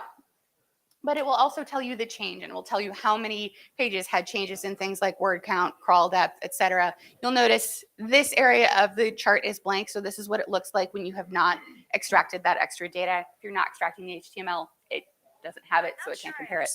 No one's talking to you, Siri. So that is really great if you want to not spy on, because it's publicly available information. It's their website. If you want to keep track of what your clients or your competitors are doing, this is a great way to just, again, you can set that up in an automated crawl, have it running in the background, and then if you need it, you've got it, and you can compare. You can even use that to build your own dashboards, again, in Data Studio, in Looker, or whatever other dynamic dashboarding tool you might use. So that's a lot of tips that I went through pretty fast. It was a lot of screenshots. And like I said at the beginning, you will be able to get these slides later. And I hope that you go home and you do as many of these things that are useful to you. But what I really hope is that coming out of this presentation, you will believe in the power of your own dreams. You believe in the power of Dreaming Frog, because really what I want you to understand is just how granular it is possible to get, how much extra data you can extract from your websites and use to derive usable insights from a tool that chances are you're already paying for. So please do that. If you have a really cool use of Screaming Frog that you're like dying to tell me about, please come up to me and tell me about it. I want to hear about it. And otherwise come up to me and say, hi, I'm very nice and friendly. And that's my talk. So I think we got some time for questions. Awesome. Great job.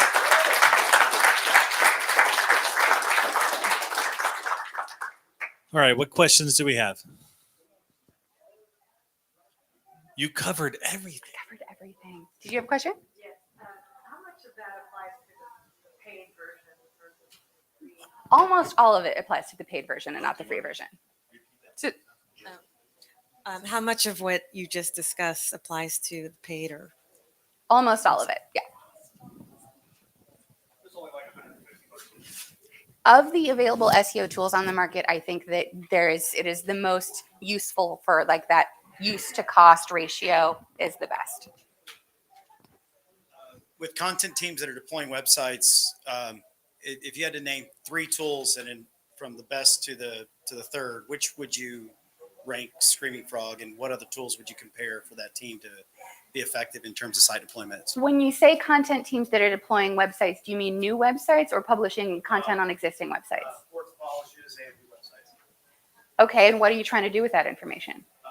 Well, retain URL structure, get into sites that have a lot of pages that they're not, don't have WordPress access to, but they're already starting the stage, those kind of things. Yeah, I mean, I love Screaming Frog. Screaming Frog's main limitation is that if you get up over, into the hundreds of thousands or millions of URLs, it just takes a lot longer to use to a point that can really reduce its utility. So if you are in that situation, a tool like Botify or whatever Deep Crawl's called now, it's not Lumen because that's the company from Severance, but it's something like that. Loomer. Yeah, it's probably Lemur. That's probably what it is. It's Lemur. Yeah, so I mean, that is when you have to get into those more enterprise level tools. I also, in terms of just like big websites, just because you're sitting next to Duncan, like using Stat to track your overall keyword coverage, I think, especially with a huge site and when you're deploying a lot of content, is really important. Hey, Ruth, thank you. So quick question. When it comes to pulling data into Data Studio, what's the advantage of using a Screaming Frog rather than let's say pulling data from SEMrush or Ahrefs? Why do you have to pick one? I was just wondering if there was an advantage of using that. So, the main advantage of Screaming Frog over, first of all, I feel like SEMrush and Ahrefs are kind of apples and oranges with Screaming Frog. Like a lot of what I'm looking at with Screaming Frog has more to do with structure as opposed to performance. And Ahrefs, I mostly am looking at for like link data, and that comes with like link graph data, which I don't use Screaming Frog for. But very, very briefly, you have to pay for APIs. Whereas Screaming Frog, you've already paid for it and you can use it as much as you want. So that is the fun thing about Screaming Frog as opposed to like SEMrush, where I love pulling SEMrush data into Screaming Frog and into Data Studio, and I have to be really careful that I don't spend a lot of money doing it. Whereas with Screaming Frog, I can just splash around in the data all I want. What is the biggest differentiator though with SEMrush and Ahrefs? Just take SEMrush versus Screaming Frog. I'm trying to understand the same thing. I use both. You said that it's apples and oranges. If you could just expand on that specifically there. Yeah, so with Screaming Frog, a lot of what I'm looking at is about the site structure. I do pull in things like keyword use. You can use the custom extraction to extract content and then run it through some of the processes and tools that Ryan was talking about in his talk in terms of mapping it to engrams and pulling out entities and making sure it's about the things that you say it's about, which is not what you asked me. I just think it's cool. With SEMrush, I am mostly using SEMrush for either high-level keyword data, that keyword versus competition. So for SEMrush, I'm less looking at the website in terms of its structure and on-page factors, and more looking at how it's performing in the web, especially compared to competitors, looking at sort of overall organic search view, and then using it as a factor in keyword research and keyword discovery, which is another thing you can't really do with your own website, because you're trying to make changes to your website and do new things with your website. There's only so much information about your current site that's going to help you do those things.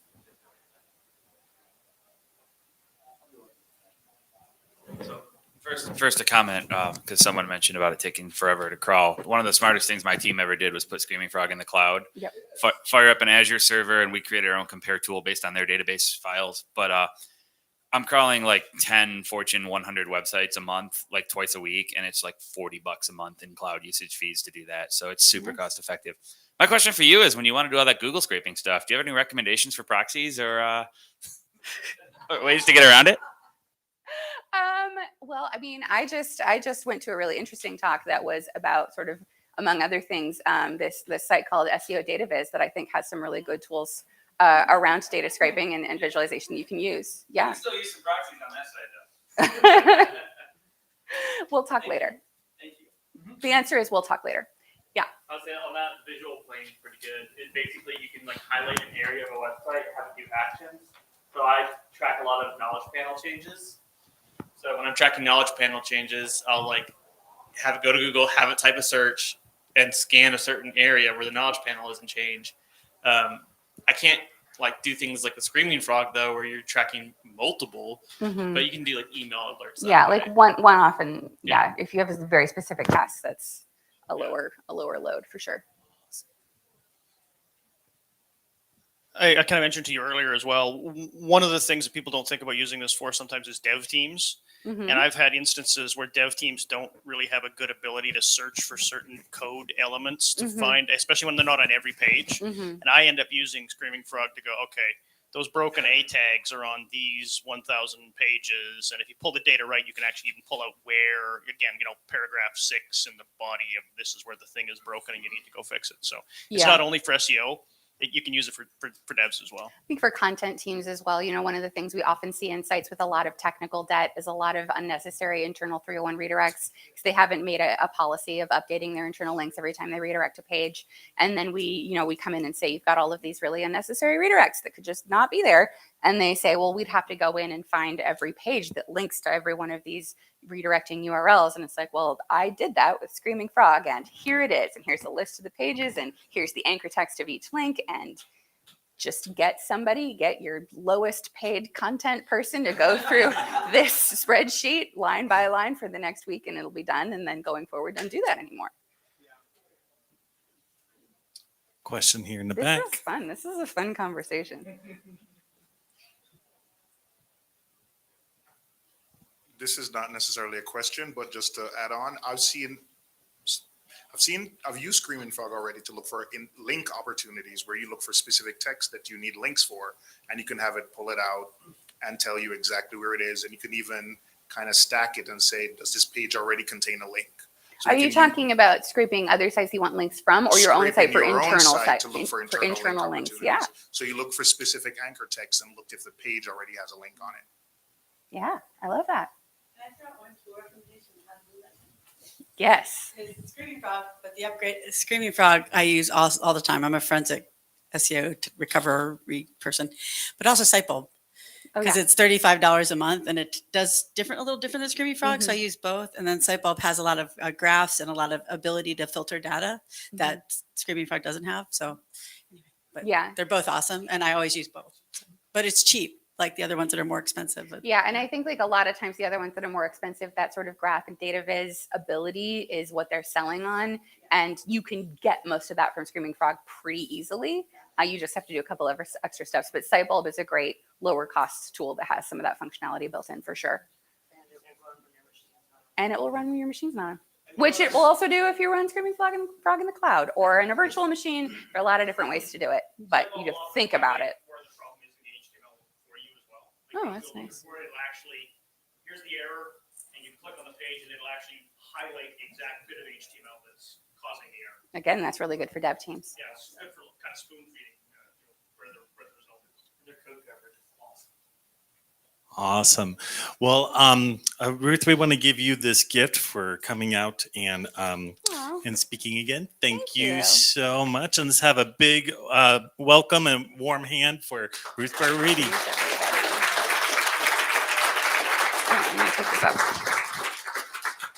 And as she said, we'll get the slide decks if you guys make your way back to the main room. It's almost time for the party time.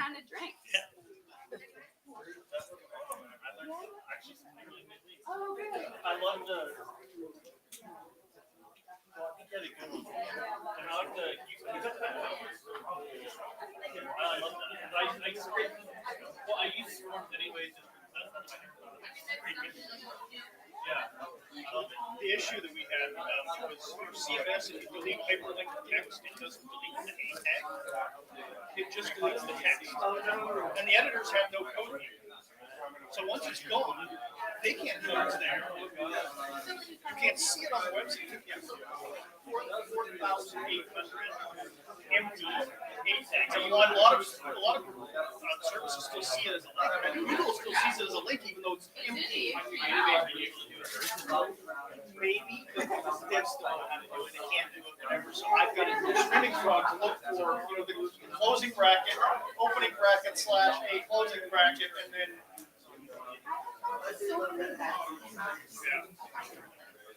Why? It's so simple. It's so simple. I don't know. I often say, oh, yeah. That's what I'm saying. Some dev teams, if they're not really sharp, it's like, we don't know how to find this. We don't know what page this is on. It's good when they say that we don't know how to do this versus we can get for a reason. Yes. Or other you just say you don't know. That's fine. Yeah. I always translate dev teams saying that can't be done to I don't know how to do it. It's always we don't know how. So I've been doing like one of my favorite bits. I'm giving link credit. Where do you want me to link my personal stuff? Okay. If you have a personal page, let me know, but not on the general page. I do, but